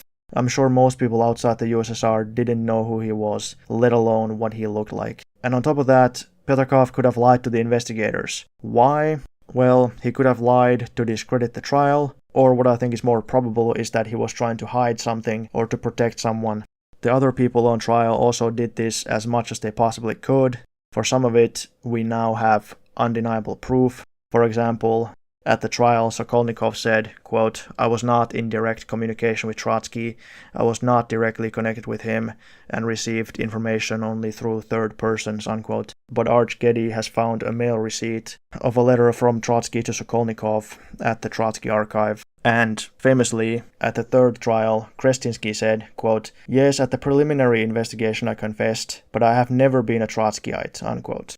But this is an obvious lie because Krestinsky was a fairly famous member of the Trotskyist opposition before the Trotskyists were even kicked out from the party, so anybody who knows anything would instantly know that Krestinsky was lying. Although I've seen anti-communist writers even use this as proof that the trial is a hoax, because somehow the fact that Krestinsky shouts that he was never a Trotskyist somehow proves it. Holmström says about this Oslo flight thing, quote, "Jones is in error in claiming that the Oslo airport was closed in the winter of 1935. In reality, Trotsky testified and submitted evidence to the effect that no foreign airplane had landed at Gjeller Airdrome in December 1935. At the January 1937 Moscow trial, prosecutor Vyshinsky explicitly asked Pyatakov whether he knew the name of the airport near Oslo, where according to Pyatakov he had landed in December 1935, and then asked Pyatakov if he had ever heard of a place called Kjeller or Kjellere. To both those questions, Pyatakov answered in the negative. This means that Pyatakov might have flown in on a Norwegian airplane, or on a military airplane, or to another aerodrome. There were at least 2 others near Oslo. Or he could have landed at a lake or a fjord. Or Pyatakov might have been partly lying and have flown to Norway at some other time and in some other manner. Or Pyatakov might have been completely lying and never have flown to Norway at all. In short, we don't know. What we do know is that Trotsky was successful in getting the Dewey Commission to make the unwarranted assumption that if Pyatakov had not flown into Kjeller Aerodrome on a foreign airplane in December 1935, then he never met Trotsky in Norway at all. This is an obvious fault in logic, one of many by the Dewey Commission, unquote. In my opinion, the fact that Pyatakov was specifically asked about the Kjeller airfield at the trial and he denied going there is really weird if the trial was scripted. Because if it was scripted, I don't see any reason why they would bring attention to that fact. Also, if the trial was scripted, then why would they have Pyatakov claim that he never went there? Or if, on the other hand, they did want him to say that he went there, then why not just have him say that? If the point was to script the trial and have him claim that he went to some other airport, then again, why not just have him say that? What would be the point to have him deny going to Oslo airport, so that once it was discovered that no commercial flights, at least from abroad, went there at that time, the foreign media and Trotsky could again point to that fact and claim that the whole thing is a hoax? It just seems very counterproductive and, again, extremely convoluted. So why does Pyatakov deny going to the Oslo airport? Well, one possibility is that it's the truth, and instead he flew to some other airport. Or I suppose it's possible that he didn't go to Norway at all, but that's weird because he admits to going to Norway. So I think he's either lying to try to sabotage the trial or to mislead the investigation, but he doesn't know what the truth is, so he gets caught in a contradiction, or he's speaking the truth and he actually just went to some other airfield. And also to say that Pyatakov couldn't go via Germany without being detected doesn't actually make sense, because the claim is that he was in cahoots with the Gestapo. So if he was in cahoots with the Gestapo, then going to Germany wouldn't be a problem. The Germans would be helping him. And he claimed that he was going under a fake passport anyway, so they wouldn't recognize him. Genuinely ask yourself, if Pyatakov was involved, why did he need to go meet Trotsky in 1935? Why do they need to keep meeting Trotsky? Trotsky's terrorist instructions date all the way back to 1932, back to 1930 even. Pyatakov didn't go meet Trotsky to get more terrorist instructions. That's not what the trial claims. He claims at the morning session of January 23rd that Trotsky talked with him about organizing economic sabotage, negotiations with foreign states, and also about the need to make compromises and retreat towards capitalism once they come to power. We are told by J.A. Kniazev, who was chief of the Soviet Southern Railways, that he engineered 3,500 train wrecks in the span of 2 years. We are actually not told that, at least not by the trial. As Heisler writes, that's a total of 5 train wrecks every single day. Heisler continues, this average of 5 train wrecks a day must be understood as having been caused by Kniazev in his own territory, i.e., the territory of the Southern Railway, which is a small part of the USSR. Such an incredible number of train wrecks was caused by no one else than the manager of the railway himself? How did he do it? How many thousands of helpers did he have? Where are those handy helpers? Did Kniazev do nothing else but wreck trains for 2 years? Did he ever go to his managerial office? Or was he always on the road doing his train wrecking? This is again a complete lie, another one of my Heisler favorites. Heisler doesn't even give a page number so that it would be easy to check.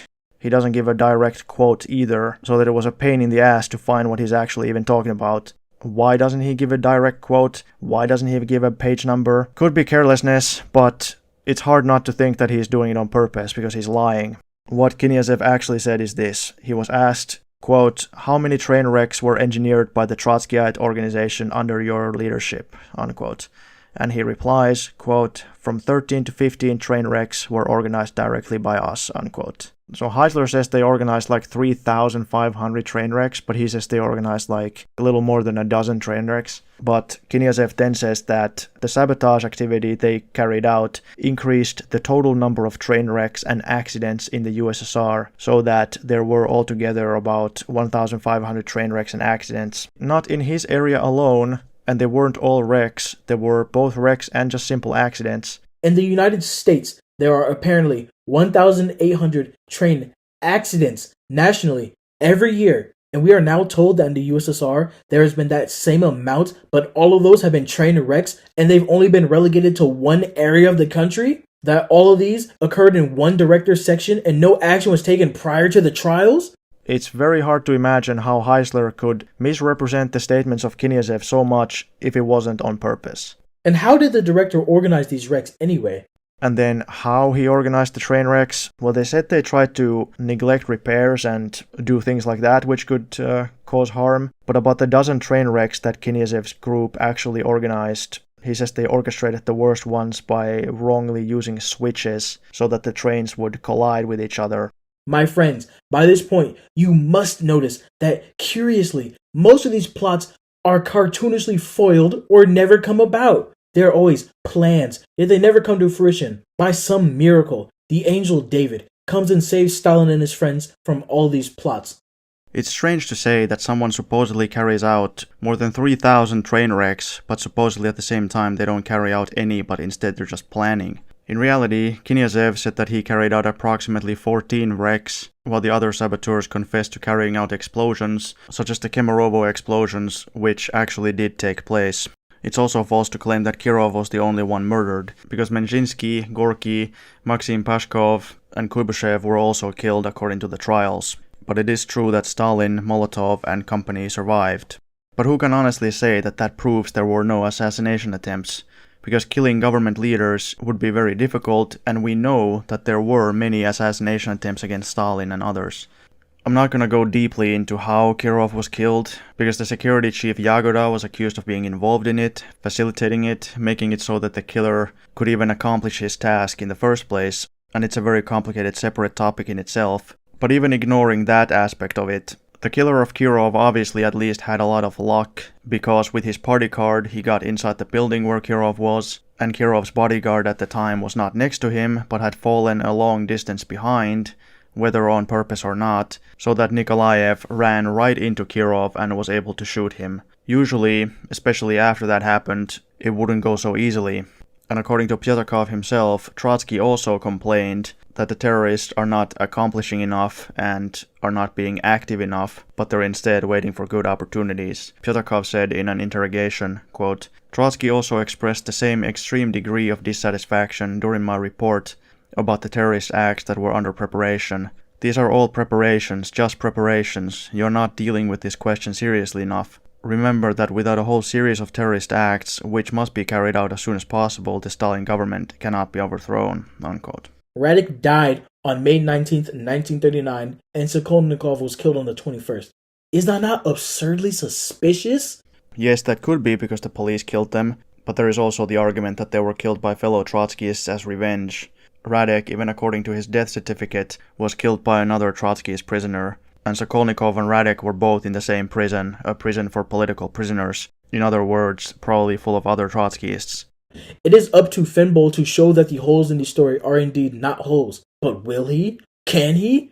As far as I could tell, Heisler's statements are all either proven lies or at best assertions. So there's an explanation for you.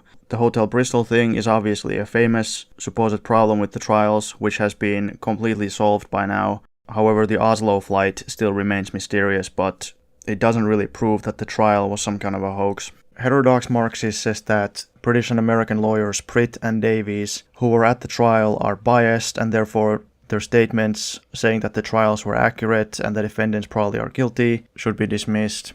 As I simply do not have enough time to research this currently, I'll at least tentatively and partially concede that yes, they were friendly to the Soviet state and thus biased, at least Pitt, but we still have to consider were they lying, and I don't think so. HeterodoxMarxist cites one claim about Pitt supposedly lying by omission, but at least according to Holmstrom, that's not true. HeterodoxMarxist says that as a liberal, Davies couldn't really make sense of the USSR, and therefore he said that the behavior of the defendants must have been due to their Russian culture. And he also says that Davies was influenced by the American media people with him, and I don't doubt that they had an influence on him, but I don't think they were all pro-Soviet, let alone communists. And even the American government position at the time was still isolationist and not in favor of an alliance with the USSR, and Davies was a representative of the American government. If you read Davies' book Mission to Moscow, you'll notice a couple of reasons to believe what he says. One, he's an anti-communist and not a blind follower of the Soviets. Throughout the book, he constantly attacks the Soviet system and gives them only very moderate praise about certain things. His statements are actually incredibly balanced because he grants that the Soviets are doing some things correctly, but he also criticizes them very heavily. Two, he made his statements and reports to the US government when the USA still didn't have any kind of alliance with the USSR and World War II had not started yet. So he clearly wasn't making those statements simply because the US had an alliance with the USSR, because that hadn't happened yet. And HeterodoxMarxist says that we don't believe Solzhenitsyn or Orlov or some other anti-communist defector because they're biased. So if we don't trust them, how can we trust Davies or Pitt since they are friendly to the USSR? Well, ignoring the fact that Davies is a lot more balanced than somebody like Orlov or Solzhenitsyn, the main difference is that Orlov and Solzhenitsyn are proven liars, whereas, as far as I know, that's not the case with Davies. For example, Archgetty has shown that practically everything that Orlov says is a lie. Apparently Orlov even made a deal with the Soviet Union that they're not going to come after him if he only lies. In other words, if he doesn't reveal any actual Soviet intelligence secrets, they don't come after him. So that's why he basically never tells the truth about anything. And in my old video I said that many Western media outlets said that the trials seemed to be fair. Nowadays, I wouldn't make that point anymore. While some media outlets did say that the trial seemed legitimate, most probably didn't, and regardless if the trial was accurate or not, you wouldn't expect the capitalist media to take a friendly stance to the USSR in any way, except in rare exceptions. Thimble writes, I think anyone interested in the trial should read the material. The material convincingly shows the guilt of the oppositionists, and any honest and critical reader should conclude the trials were accurate and bona fide. It is quite natural that the main tactic of the anti-communists is to discourage people from reading the materials and instead to spread lies and caricatures about them. Finbull makes it seem that in the 90 years since the trial took place, that no one has ever read the materials. I'm still of the opinion that you should read the material and see if it looks possible that it was scripted. The people on trial are always bickering about this or that, and there's so many random side tangents all the time that it really doesn't seem scripted, or it's the best scripting ever. I've given some examples before, but let's take one other example here. In the 1937 trial, Vyshinsky interrogates Kniazev for a long time, and then he asks how Kniazev became an oppositionist. Prosecutor Vyshinsky then tries to get Kniazev to admit that he was a member of the SR party, and that his oppositionism probably has roots in his earlier past. But Kniazev doesn't admit it. He says that he sympathized with the SRs, but even then only with the left SRs and only temporarily, and he was never a member. Vyshinsky then asks where he was during various SR mutinies, and then asks if Kniazev was involved in the Yaroslavl uprising. Kniazev denies it, and it doesn't really go anywhere, and eventually they just start talking about whether his accomplice convinced him to become an oppositionist, or if it was the other way around and he convinced his accomplice to be an oppositionist. Kniazev's opinion is that they both kind of came to it independently, and then they just kind of found each other.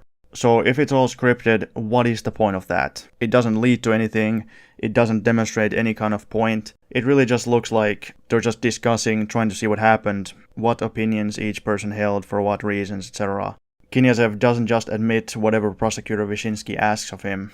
And then there's also all the stuff that the defendants lied about, and I mean where they deny their guilt or deny participating in the conspiracy in some way, but which we know that they actually did based on current evidence. Such as when Sokolnikov denies getting letters from Trotsky. It cannot be scripted if those kinds of things happen.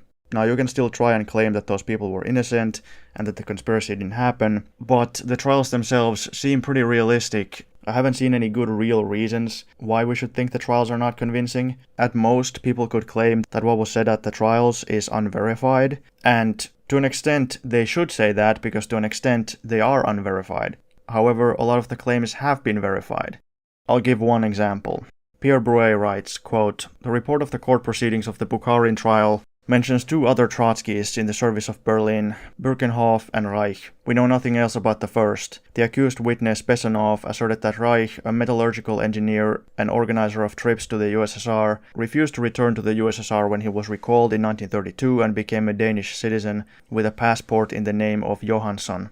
The Trotskyists denied this statement at the time, but there was at that time in Copenhagen a subscriber to the Bulletin, that's Trotsky's newspaper, Bulletin Oppositia, named Reich Jakobson, who in 1933 was using the postal box of another famous Reich, Wilhelm, unquote. And he further writes in a different article, quote, Procurator Vyshinsky mentioned in the third trial as a Trotskyite agent a Russian engineer named Reich, who later became, according to him, a Danish citizen under the name of Johansson. Trotsky and his friends denied any knowledge of a Dane, formerly named Reich and now called Johansson. However, we can find in the list of subscriptions to Bulletin Oppositie in Denmark the name of Reich, also called Jakobsen, unquote. So, I'm sure that some people said that Reich or Jakobson don't exist or didn't exist, etc., but it turns out they do. I think Johansson either used Jakobsen as his alias, or they're just getting confused about his name. I don't remember. But Broué's point is that there probably weren't that many Danish Trotskyists named Reich. There was supposed to be a Danish Trotskyist named Reich Jakobsen, and then it turns out that in Denmark there's a dude named Reich Johansson who is a subscriber to Trotsky's magazine. Broué argues that it has to be the same guy. Very cryptic. This whole background stuff is never brought up in the trial itself. But basically, that just verifies yet another aspect of the trials. One of the German agents mentioned in the second trial, Weitz, I haven't seen any information about him, but that doesn't mean that he didn't exist. He might have, or not. If he did, we might find out eventually. Another example, Broué also discovered in Trotsky's letters that Sedov had really met Gavin, just like the trial said, even though Trotsky and Sedov claimed that they hadn't. This is what Broué says. Quote, we know that in September 1932, Sedov met his emissary Goldsman in Berlin, and that a few weeks later he met another old Bolshevik. The man had come to Germany for treatment and gave Sedov details of the activities of his group, led by O, who was clearly Osinski. He was IP Gavin or Gavinis, unquote. So I think at the trials, there's a lot of things that have been verified from independent sources. There's stuff that hasn't been verified, and then there's stuff that some people say is fake, but it's probably not. A lot of the things that they say is fake has later turned out to be real. But to return to the question, have people read the material? Well, of course, some people have read the material, but the vast majority of anti-communist historians just make caricatures and distortions. And even Heisler here is just outright lying about what is said at the trials. And you also clearly did not read it yourself. You just read what Heisler had to say about it, even though you could have checked it yourself. And at the start you said, I don't like being lied to. But it wasn't the Stalinists who lied to you, it was Heisler. I have a bias, of course, everyone does, but there are certain facts which force a person to hold certain opinions regardless of bias. Before I became a communist, I was an anti-communist, so I had an anti-communist bias, but still something compelled me to stop being an anti-communist and to gradually become a communist. But you just take Heisler's word for it and don't check his statements, because that's your bias. You also accept statements of many capitalist historians as if they're objective. They're not. They have a certain worldview, they have a certain way of looking at the world, which makes them interpret things a certain way, a capitalist way. Why are we talking about Khrushchev and Gorbachev? Talk about the trial! I talked about Khrushchev and Gorbachev because they both tried to find proof that the trials were fake and that Stalin killed Kirov, but the commissions organized by them didn't find any proof, so that the material either was never published or they had to carry out fabrications to try to prove that the trials were fake. The fact that they didn't find any good proof to exonerate the defendants points towards their guilt. Imagine, Khrushchev and Gorbachev, they had every possible resource available to them if they wanted to prove that the trials are fake. They have the whole archives, they control the state, yet they can't find anything. And of course, you could say that, well, Stalin just destroyed all the proof of the scripting and all the frame-ups, but then you'd just be in the same position that you claim Grover Furr is in.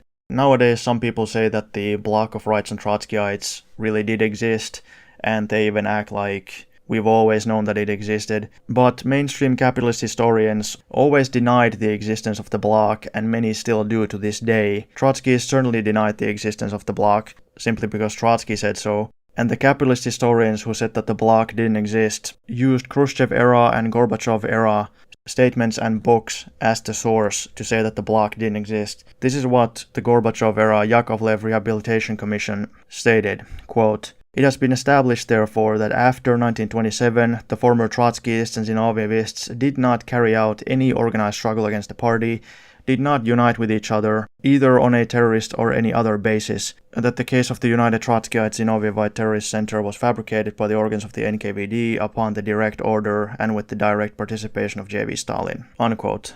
They give no evidence, but that is what they say. And they also said, quote, in reality, neither the blocks nor the so-called centers existed, unquote. Thimble also has the audacity to write down that the accused were, quote, lifelong, professional underground conspirators with a track record of similar acts. Similar acts, he says? Dear viewer, if you don't see what is wrong with a supposed communist saying something like that, I can't help you. Reading a sentence like that, I would have thought I was reading a CIA document. I think you're just misrepresenting what I said, or maybe misunderstanding it. Because like I said, Trotsky was a lifelong oppositionist, always creating blocks against Lenin, so doing it against Stalin is nothing new. Bukharin was much the same, and he had already planned one coup against Lenin, so is it surprising that he would plan a coup against Stalin, etc., etc. These are the kinds of similar acts that I was talking about. Many of these things that they were doing in the bloc formed in 1932, they had already been doing previously. Thimble believes truly that the only reason most people deny the Moscow trials is because they have not read the court proceedings. I didn't just say that people dismiss the trials because they haven't read the material. First of all, I said that in order to understand the trial, and in order to find it convincing, you should know enough of the background, which of course a lot of people don't. But I specifically said that the reasons why people typically don't believe the trial findings were true is because 1. The accusations made at the trial seem fantastical or extraordinary, such as when it is said that they were planning a coup, people think that that's fantastical, that that wouldn't happen. But Bukharin already at least planned one coup, etc., etc. And the second reason is that many people think that the defendants were so-called old Bolsheviks and therefore would not commit crimes like this. And 3, many people claim that the defendants would not unite with fascism and would not use terrorism, etc., etc., because it goes against their principles or against their worldview.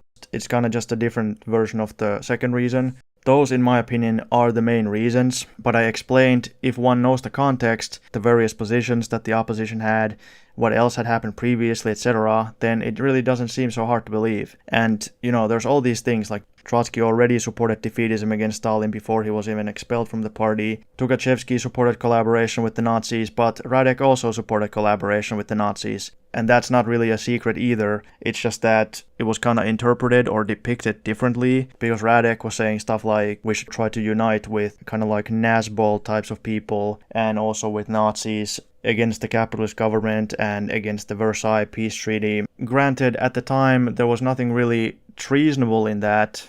He wasn't saying that they should ally with the Nazis to overthrow the Soviet government, but it just shows that, in principle, he was willing to collaborate with Nazis. So if one knows those things and has gotten used to those things, then the trials don't really seem so extraordinary. They're kind of just more of the same. Of course, they're taken to a much bigger level. And I should add that, of course, if there was very strong evidence, a real smoking gun piece of evidence, then regardless of everything, people probably would believe in the guilt of the accused. But unfortunately, that doesn't exist, at least not currently. The evidence we have is very complicated, convoluted, unclear. A lot of it is very circumstantial. At the end, I'm gonna give my own opinion where I think the evidence points. To suggest Trotsky and Hitler were willing to work together serves to completely downplay Hitler's anti-Semitism. In Hakim's video on the Molotov-Ribbentrop Pact, he states that the reason that the Polish state did not want to form a defense pact with the Soviets was because that they were anti-Semites. Although this defense pact would have been politically expedient and mutually beneficial for the Poles and the Soviets, you claim that Hitler wouldn't work with anti-Stalin communists because of his anti-Semitism, but that is not something that can easily be proven, and you don't really offer any proof. You say that Poland refused the joint defense treaty with the USSR, which apparently Hakim says is because of anti-Semitism, but I don't think it was only due to anti-Semitism. It was because the Polish rulers probably feared that it would benefit revolutionaries in Poland, maybe topple the Polish fascist capitalist state, and on top of that, the Polish ruling class also wanted to defeat the USSR and not ally with the USSR. And there was a big section of the Polish ruling class who wanted to ally with Germany against the USSR. But what sense does it make to say that Poland refused a treaty because of anti-Semitism when Nazi Germany accepted a non-aggression treaty with the USSR? The Nazis accepted such a treaty with the so-called Judeo-Bolshevik state despite their anti-Semitism. But what matters is why they accepted it. They accepted it in order to eventually defeat the USSR. So why wouldn't they use the same logic when working with Trotsky? They would have thought that they're gonna use Trotsky against Stalin and then kill both of them in the end. And Trotsky also must have thought the same. He's thinking that he's gonna use Hitler against Stalin, let them destroy each other, and in the end he's gonna defeat them both. Fimbo then tragically only selects the portions of Tokayev's statements which look good for his argument. Do you know what this is called? Cherry picking. Okay, so let's actually look at what Tokayev says. So from his 2 books I've gathered all the quotations that are pertinent to this discussion, because it is a valid point that we have to look at all of what Tokayev says. Otherwise it would be cherry picking. So Grigory Tokayev, he was a Soviet dissident, basically a nationalist and an anti-communist, although he does say that if there was some kind of liberal democratic socialism or something, then he might support it. But in any case, he was an anti-Soviet dissident. He participated in a number of underground conspiratorial movements which tried to overthrow the Soviet government, and then after World War II he defected to the West, and then he wrote a couple of books about it.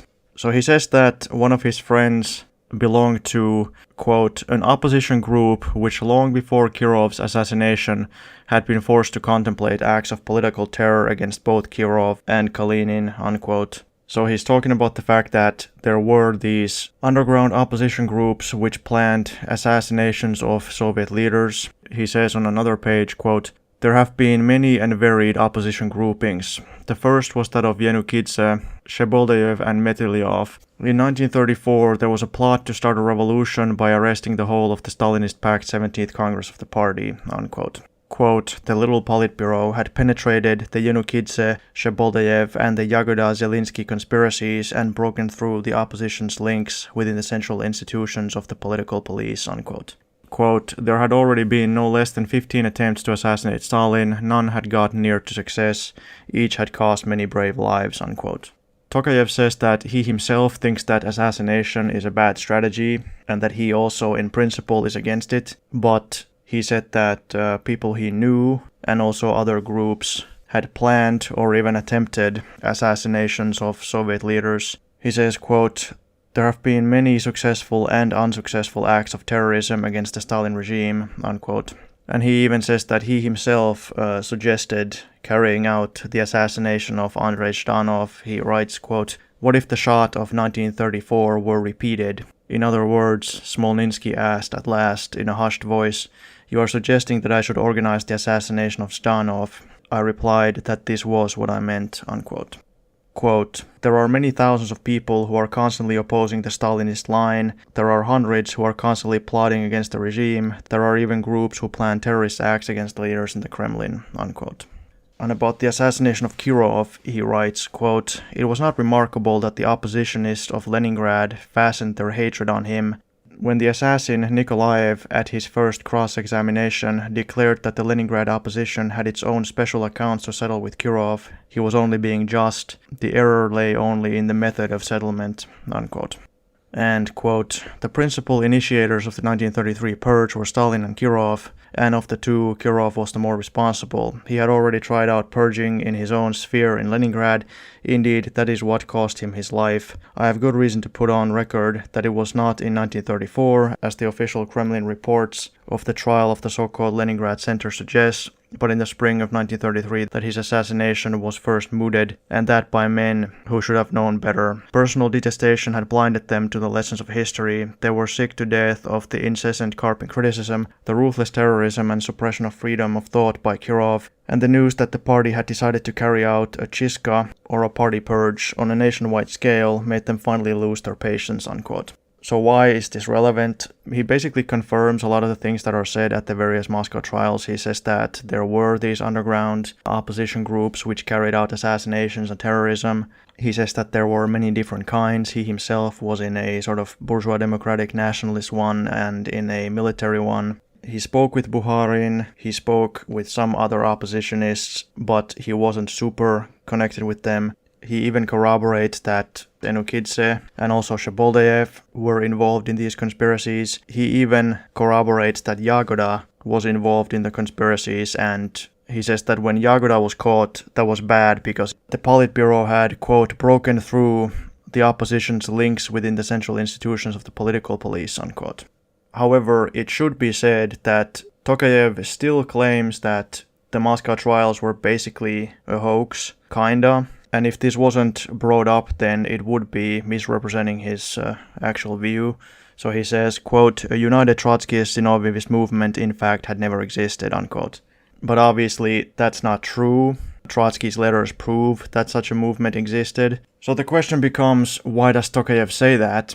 Well, of course he could be lying, because throughout the books he says that he can't reveal the names of various people, he can't reveal too much because some of these people involved in the conspiracies are still out there. But I think it's just because he was a bourgeois democratic anti-communist that he wanted to believe that the trials were hoaxes. And he wasn't ever a member of the Zinovievite group.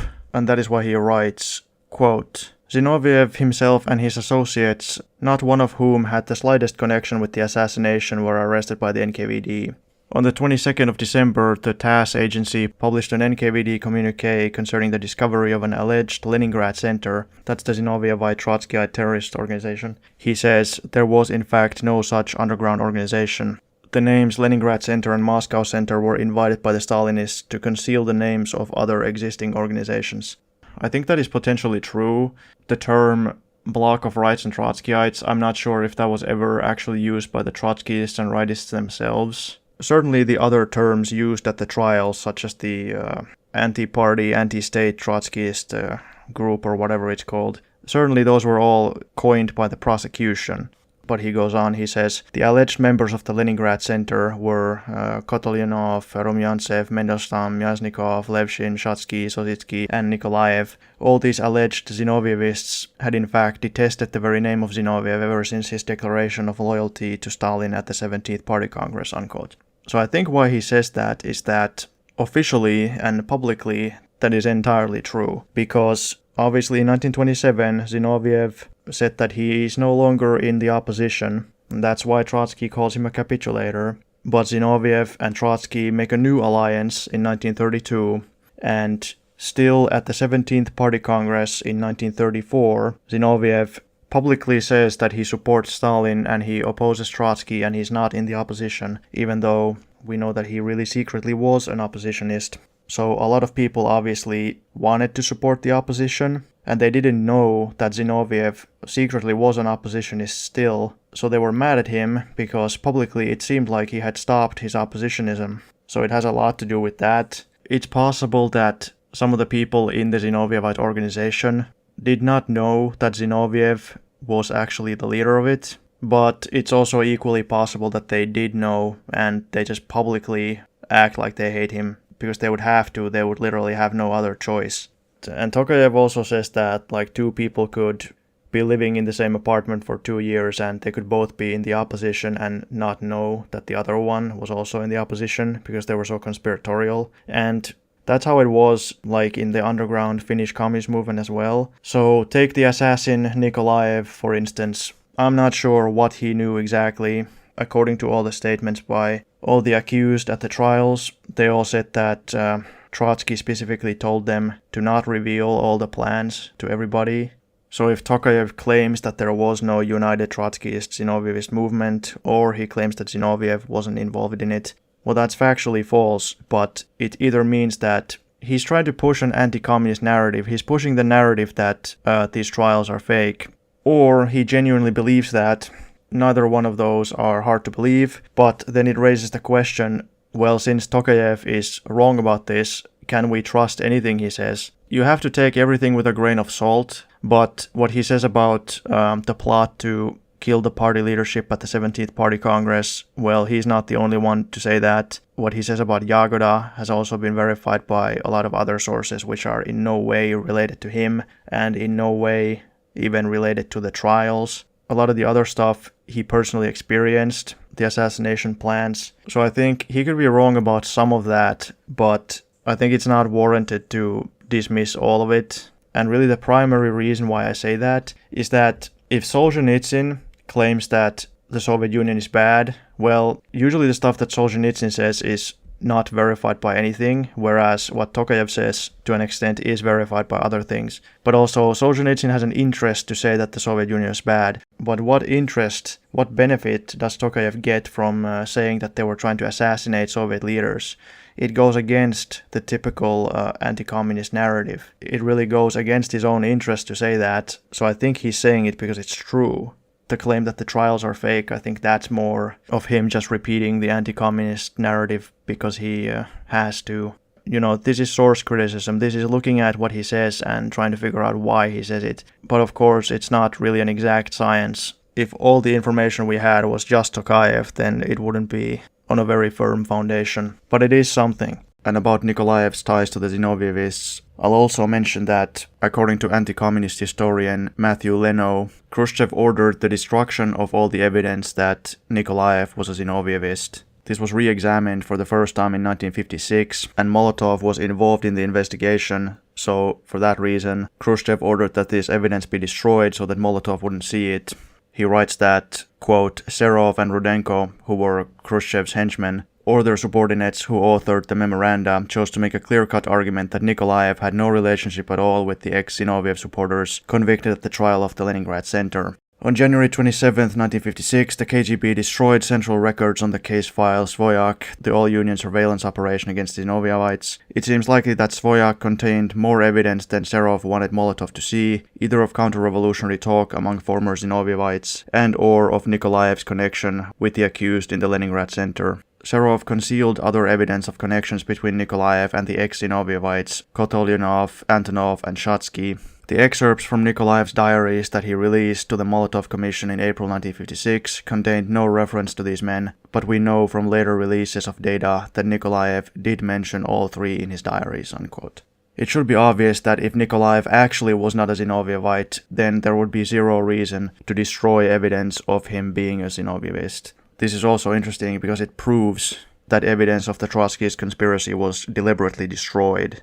One more thing about Tokayev. So let's see what Tokayev says about the Bukharin trial. So this is what he says about Bukharin's statements at the trial, which he considers to be actually true. Quote, Bukharin gave evidence of the birth in 1929 to 30 of the idea of overthrowing Stalin's rule. Yes, he declared the idea was to introduce a liberal one-party regime with an economic policy much like Lenin's new economic policy. He had certainly considered supporting Yanukidze and Tukhachevsky. Yes, he had organized peasant uprisings, particularly in the North Caucasus, where Slepkov, Aizmant, Pivovarov, Beloborodov, Petrovsky, Zaitev, and others had acted, but denied terrorism, unquote. And that's true. Bukharin denied terrorism at the trial, but all that other stuff, like the idea that they're gonna introduce a liberal one-party regime, reintroduce the NEP, all of that fits exactly with the alleged plans of the Bloc of Rights and Trotskyites, and also organizing uprisings in the North Caucasus, and all that stuff he says about Tukhachevsky and the military people, that also fits, but that's also verified by other sources. I'll get to that in just a moment. Bukharin, and really I think most of the people on those trials, they were saying that they are confessing guilt and stuff like that. They were admitting the conspiracy, but really they were still trying to deny as much as possible. They would confess things that were known, but then they would try to hide everything else. And I think that's why they act weird, because if they didn't confess, then it wouldn't be believable to the authorities. The conspirators have to convince the authorities that they have confessed what they know. But if they just deny everything, then the authorities know that he's lying. So he has to act like he's confessed, and that way he can still try to cover up the rest of the conspiracy. But Bukharin was also consistently throughout the trial, he was also trying to discredit the trial. That is very evident because, for example, when the left communist coup attempt against Lenin is brought up, Bukharin constantly tries to say that Kuibyshev was also a left communist and a bunch of other people were left communists. So he's trying to discredit the charge against left communism by saying that some of Stalin's guys were also left communists.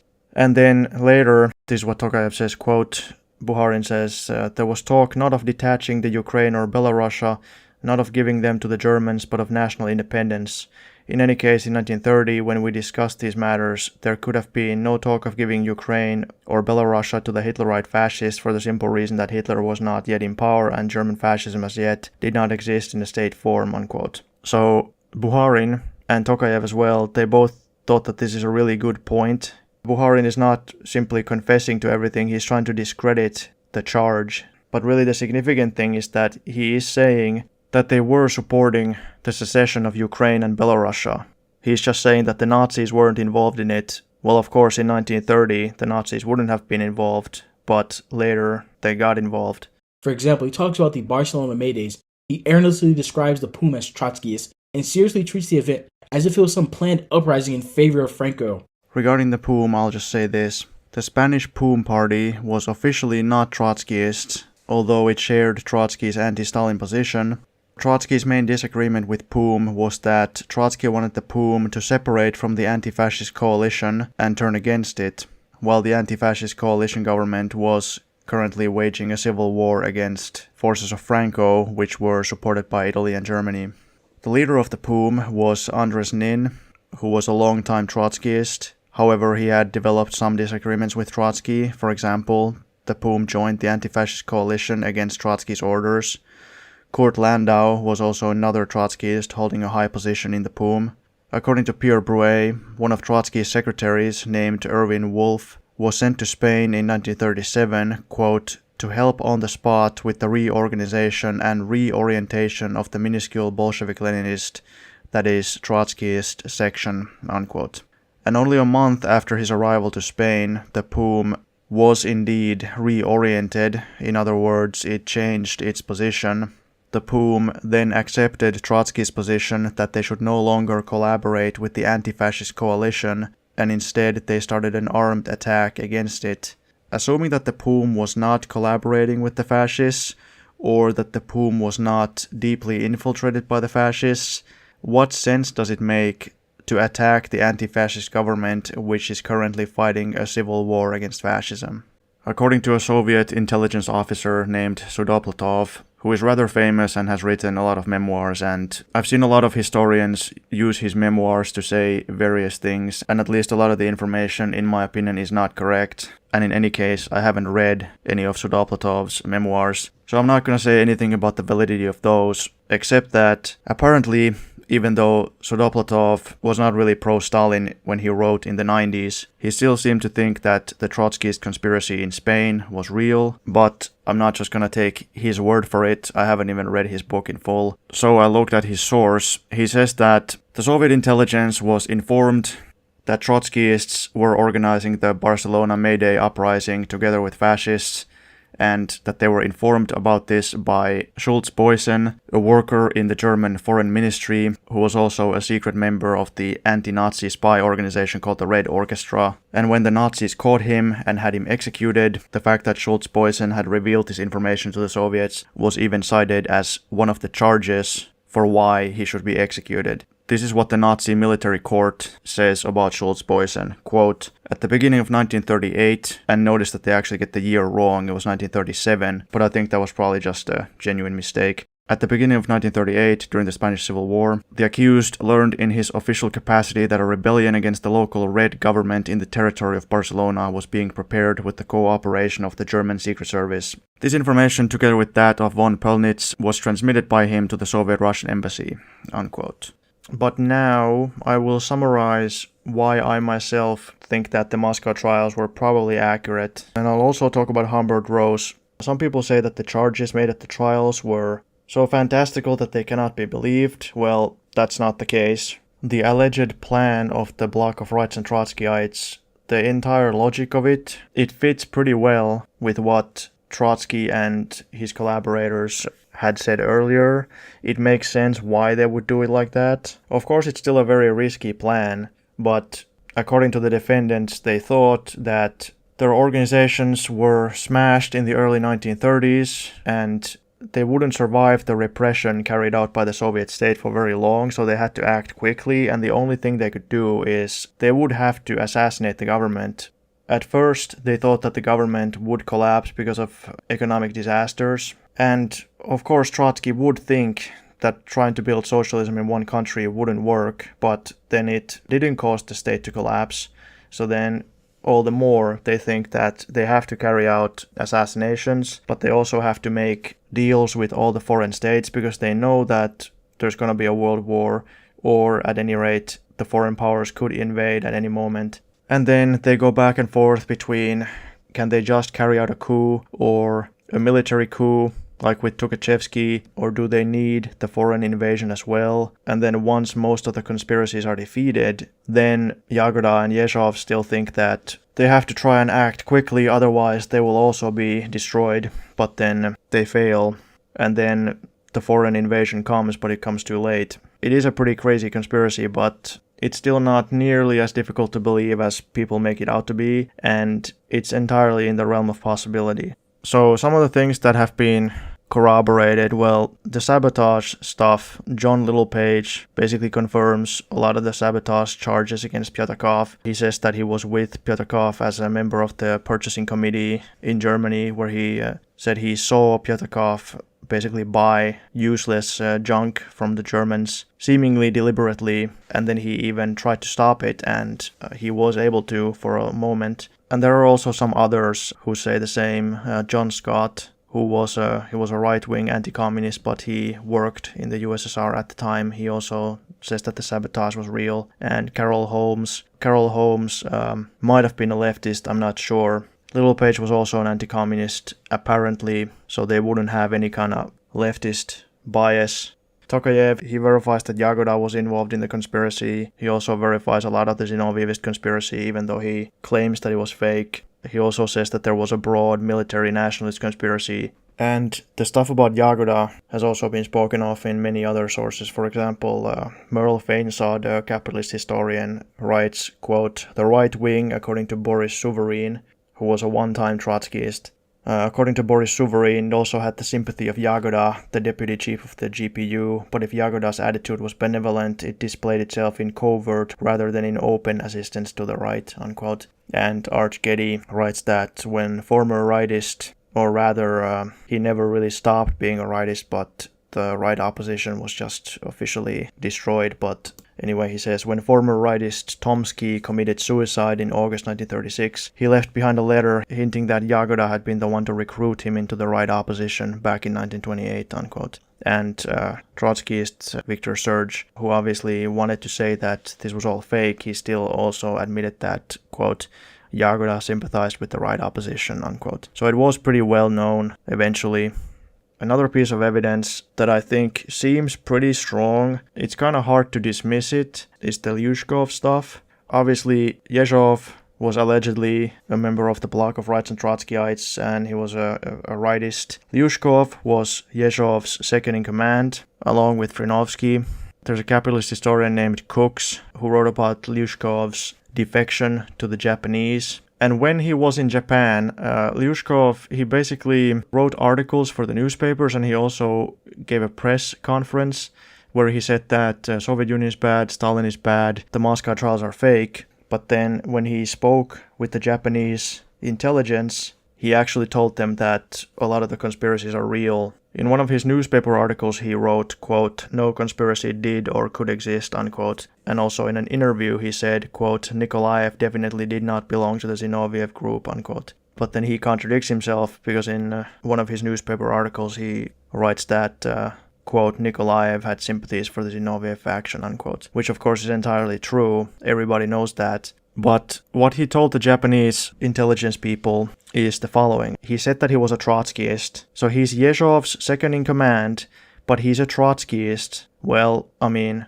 surely he kept that secret. Did Yezhov know it? Well, we don't know that, but if they were in the same conspiracy, then Yezhov would have known it.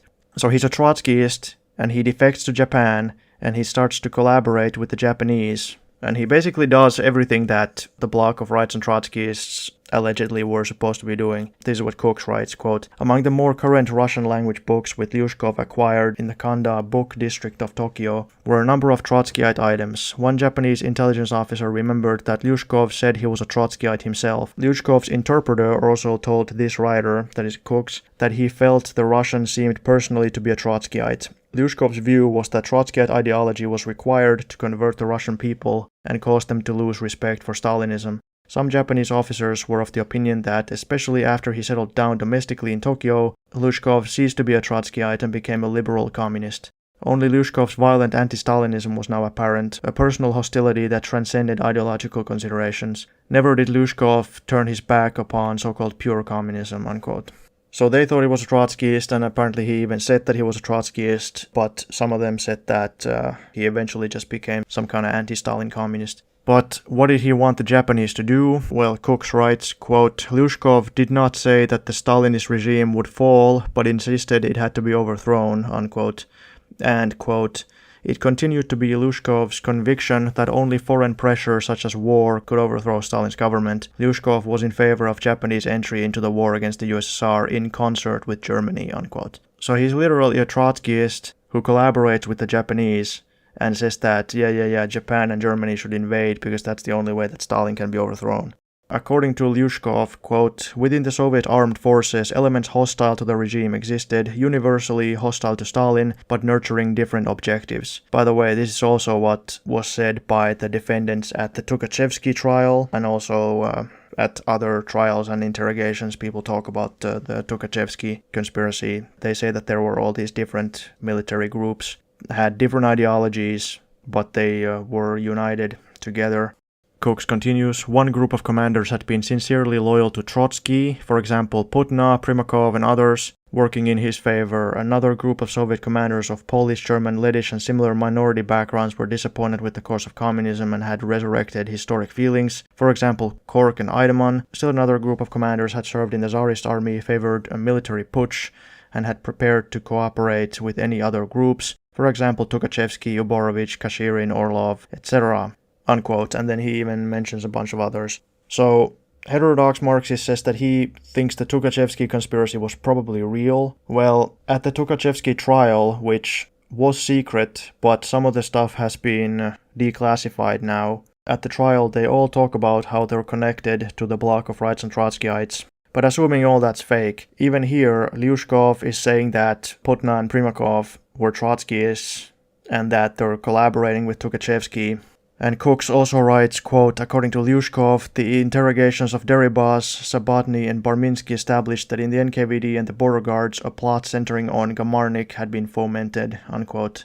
Gamarnik was a Trotskyist. Trotsky himself even talks about that, although Trotsky tries to say that, Gamarnik was a Trotskyist once, but he stopped being a Trotskyist. Well, that's not very credible. But even if that is true, Lyushkov still says that there's a whole group of Trotskyists working with Tukhachevsky. According to Lyushkov, the right opposition and Rykov were also involved in the conspiracy, which also included Trotskyists and Tukhachevsky. So Cooks writes that, quote, for a long time Deribas had been in contact with Rykov and was the latter's quote-unquote hidden conspirator, unquote. And that Lyushkov said that one of the military people, Pliaker, who I think was a nationalist, said that, quote, before the removal of Rykov he was in connection with him and had often written that the right wing wished to see him at the head of the armed forces of the country, unquote. So Lyushkov says that Pliaker had told him that Rykov and the right opposition had wanted Pliaker to become the head of the army. Then Humbert Rose, a leading Swiss communist who became a sympathizer of the right opposition. He wrote in his memoirs published in the 70s that Bukharin had told him in 1929 or 1928 that his group was thinking that they need to overthrow Stalin by assassinating him. HeterodoxMarxist says that we should just dismiss that completely because Humbert Rose was a Comintern official. Well, yes, he was, but so was Bukharin, so were all these other people. Like, let's say he capitulated. He didn't want to be expelled from the party. He wanted to stay in the communist movement, even if he disagreed with Stalin's policy. And Humbert Rose also says that he didn't agree with Bukharin about the assassination. So clearly Humbert Rose, he has sympathy for Bukharin, but he also doesn't fully agree with Bukharin. And then HeterodoxMarxist says that if Bukharin had really said this to Humbert Rose, then why didn't Humbert Rose reveal it? Well, because Humbert Rose sympathized with Bukharin, he didn't want to reveal it. Of course, eventually Bukharin died, so there would be no further risk to Bukharin. maybe there would still be some risk to some other people, and there could even be some risk to Humbert Rose himself, so maybe he just didn't want to reveal it. And HeterodoxMarxist says that, well, this is just a story that Humbert Rose tells almost 40 years later, and that it's unverified, so we should just dismiss it. It is unverified in a way. Of course, there's a lot of these other things that talk about the assassinations, so in that sense, it's not unverified. And HeterodoxMarxist also says that this is giving a contradictory view of Bukharin, because Tokayev says that Bukharin didn't talk to them about assassinations, but Humbert Rose says that he did. Well, the thing is, Bukharin knew Humbert Rose well, but he didn't know Tokayev. For Trotsky is different. Trotsky is in exile. He can tell some guy, okay, go and become a terrorist, but Bukharin can't do that, because if Bukharin does that and the guy snitches on him, he's gonna die. And then apparently Stephen Cohen had said that maybe Humbert Rose had invented this story and had told it to the Soviet security service, and then they had arrested Bukharin, and that was Humbert Rose's way of saving himself and sacrificing Bukharin. Well, obviously that's also completely unverified, but to me that doesn't make sense, because if that was true, why would he talk about it? If he had basically murdered his friend, why would he bring that story up? It doesn't make any sense. And again, here we have to apply the same criteria. What benefit does Humbert Rose get from saying that Stalin is bad? Well, he doesn't like Stalin, so of course he wants to say that. What benefit does Humbert Rose get from shielding Bukharin? Well, he likes Bukharin, so he wants to do that. But what benefit does Humbert Rose get from basically saying that the assassination stuff is actually real and that Bukharin really was advocating assassinations? It goes against the narrative of the political tendency that he was in. It goes against the anti-communist political narrative, and it also went against the official narrative of the Khrushchevite/Brezhnevite Soviet Union. To me, it seems that he's only saying it because it's what actually happened. So I think it's actually a pretty strong piece of evidence. And again, if we didn't have anything else, if it was just that, then still it's hard to explain. You have to have a theory that is as simple as possible but still takes into account all the evidence. And if what Humbert Rose says is not true, then what are the alternative explanations? That he's lying, but what for? What possible reason? Or he's crazy? And is there any evidence of that? This is just my opinion, but to me it seems like a pretty strong piece of evidence, especially in combination with everything else. Some other stuff. When I was reading Mobo Gao, he's a Chinese writer. He's basically a liberal as far as I know. Or maybe he has some sympathy towards communism, but as far as I know, he's not a communist. I could be wrong. But to me, he just seems like a Chinese liberal who just writes about the Mao era, and he debunks a bunch of typical anti-communist myths about the Mao era, but he's still very critical of Mao. And what he says about China, and also what some other writers say about China, is that the right wing of the Chinese Communist Party, so Liu Shaoqi and Deng Xiaoping, they always tried to oppose socialist policies from a right-wing perspective because they were rightists. But then once those policies were adopted, they always tried to sabotage them. And the way they sabotaged them was always by pretending to be ultra-leftists. They would always take the leftist policies to such an extreme that it would be just complete and utter deliberate sabotage. But then they would always mask it as just ultra-leftism. And of course they would just put their henchmen to do it. They wouldn't do it themselves, but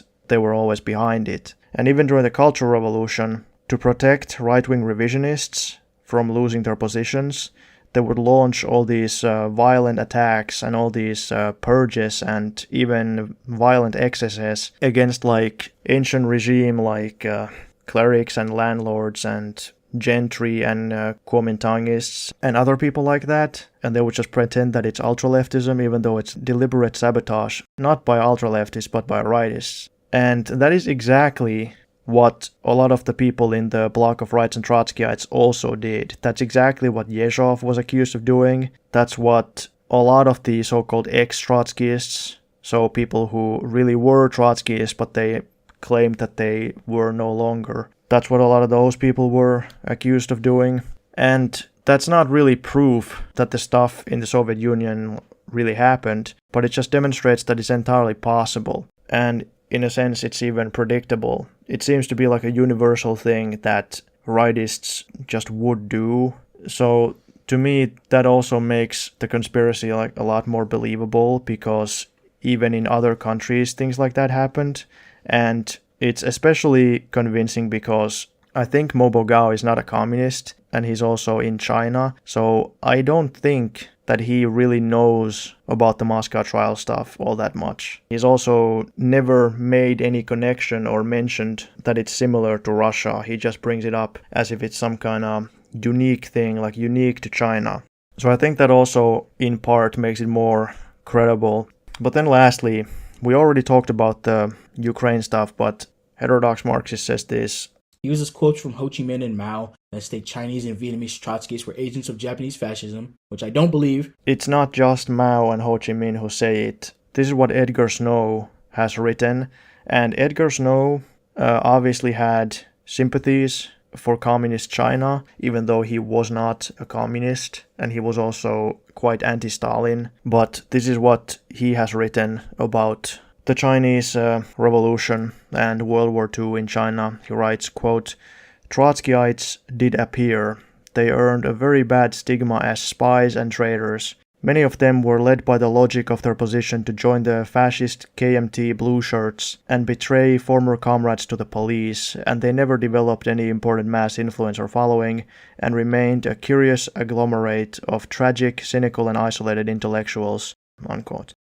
And this is what a bourgeois historian named Clissold writes about the Yugoslav revolution during World War II. Quote, "In some regions outside of Serbia, there are splits among the partisans themselves, such as the split into Trotskyists and Stalinists. Agents of the Gestapo had infiltrated into the ranks of certain partisans, probably Trotskyists, and it is not improbable that the Germans, in whose interest it is, support the conflict between the two opposed fighting movements and forces to bring confusion into their ranks." Unquote. One more example from Greece.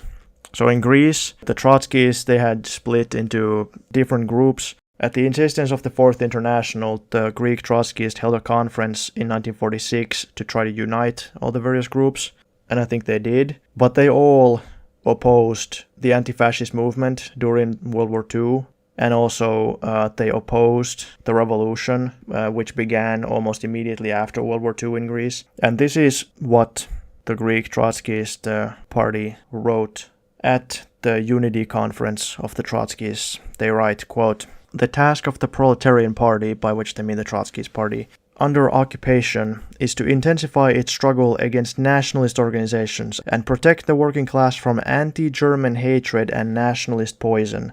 The Proletarian Party condemns all patriotic struggle, however large scale and whatever forms it may take, and openly calls upon the workers to abstain from it. Participation in the so-called resistance movement under any pretext and with any supporting documents means participation in war.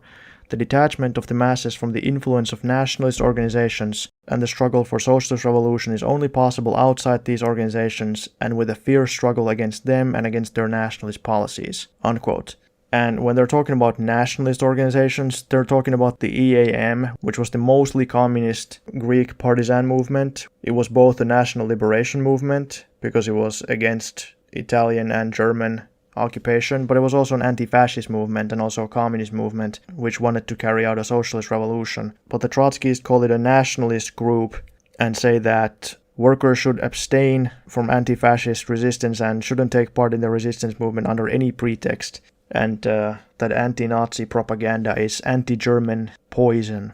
They write further, quote, "All the actions of the EAM," that's the partisan resistance movement, "all the actions of the EAM in Greece were deeply reactionary. By killing Germans, they gave rise to brutal measures by the occupation authorities against the population. That's capitulationism. They're saying that we shouldn't resist the fascists because they will carry out reprisals." They go on, "Workers have never faced more barbaric terrorism than that imposed by the EAM. The one who holds the masses back, the one who does not allow them to develop all their activity and all their free militancy is the Stalinist party. We must break this break." Unquote. They say that the fascist terror, not so bad. The terror caused by the anti-fascist partisans is the worst thing that's ever happened, and that it's not the fascists who prevent the masses from developing, but it's the Stalinists. Of course, there is like a certain reasoning behind what they're saying, but all this stuff like talking about how the Vlasov movement is gonna build socialism by overthrowing Stalin and all, like saying that workers should never participate in anti-fascism, it just becomes Nazi collaboration at a certain point. There's also the research carried out by William Chase, who is a professor of history in the University of Pittsburgh. As far as I know, he's an anti-communist writer and an anti-Stalin writer. But in his research, he has shown that Trotsky was collaborating with the American intelligence services, kind of doing what Orwell was doing, so giving the American authorities information on pro-Stalin communists, and probably Trotsky was also doing it so that the US government would give him asylum in the US. But in any case, if Trotsky was collaborating with the American intelligence services, then it shows that he doesn't have like a principled stance against collaborating with capitalist intelligence services, so it's not as hard to believe that he would have collaborated with German or Japanese or other intelligence services either. To prove the validity of the trials, to prove the evidence wasn't contradictory, you must firstly prove Franz Weitz was a real person. You must prove Olberg was in contact with Trotsky. You must prove that Pyatakov flew to Oslo and met Trotsky, and not with a confession, but with evidence. You have to prove that Holtzman met Sedov in Copenhagen. You have to prove that Trotsky met Berman in Copenhagen. You have to prove that Trotsky met David in Copenhagen. It doesn't really work like that. The Soviet evidence is still in the closed FSB archives and we can't get access to it. Some capitalist historians may have seen some of it, but it always just gets filtered through them. We don't know what the Soviet authorities had. We don't have access to what physical evidence, etc. they had. And when it comes to the evidence outside the USSR, the evidence in the Trotsky archive has been mostly destroyed, it seems, which of course is weird, but nonetheless, we don't definitively know what it is. The Japanese archives provably should have some information on this because of the Lyushkov stuff, yet apparently none of it has come out. The German archives also should have something, because some of the Tukhachevsky documents provably deal with Germany, regardless of which theory about the Tukhachevsky affair one subscribes to. Yet, none of that has come out either. Why is that? One possibility is that they're just still kept secret, they're in like some kind of intelligence or military archive. Of course, historians probably aren't really looking into that very much either. Another possibility is that they were destroyed in World War II or the aftermath of World War II. I don't know specifically about Germany, but I know, for example, that in Hungary, the archives of the fascist police were removed by the fascists at the end of World War II, and they were smuggled to the Western occupation zone of Germany, and then they vanished. And I also know that, for example, in Finland, the archives of the intelligence service were also destroyed at the end of World War II, before the arrival of the Soviets. They were smuggled to Sweden in a secret operation, and then, I think, burnt. So we simply don't have access to all the information anymore. We are forced to look just at what documents and what other materials are available, and then we just have to evaluate which way it points.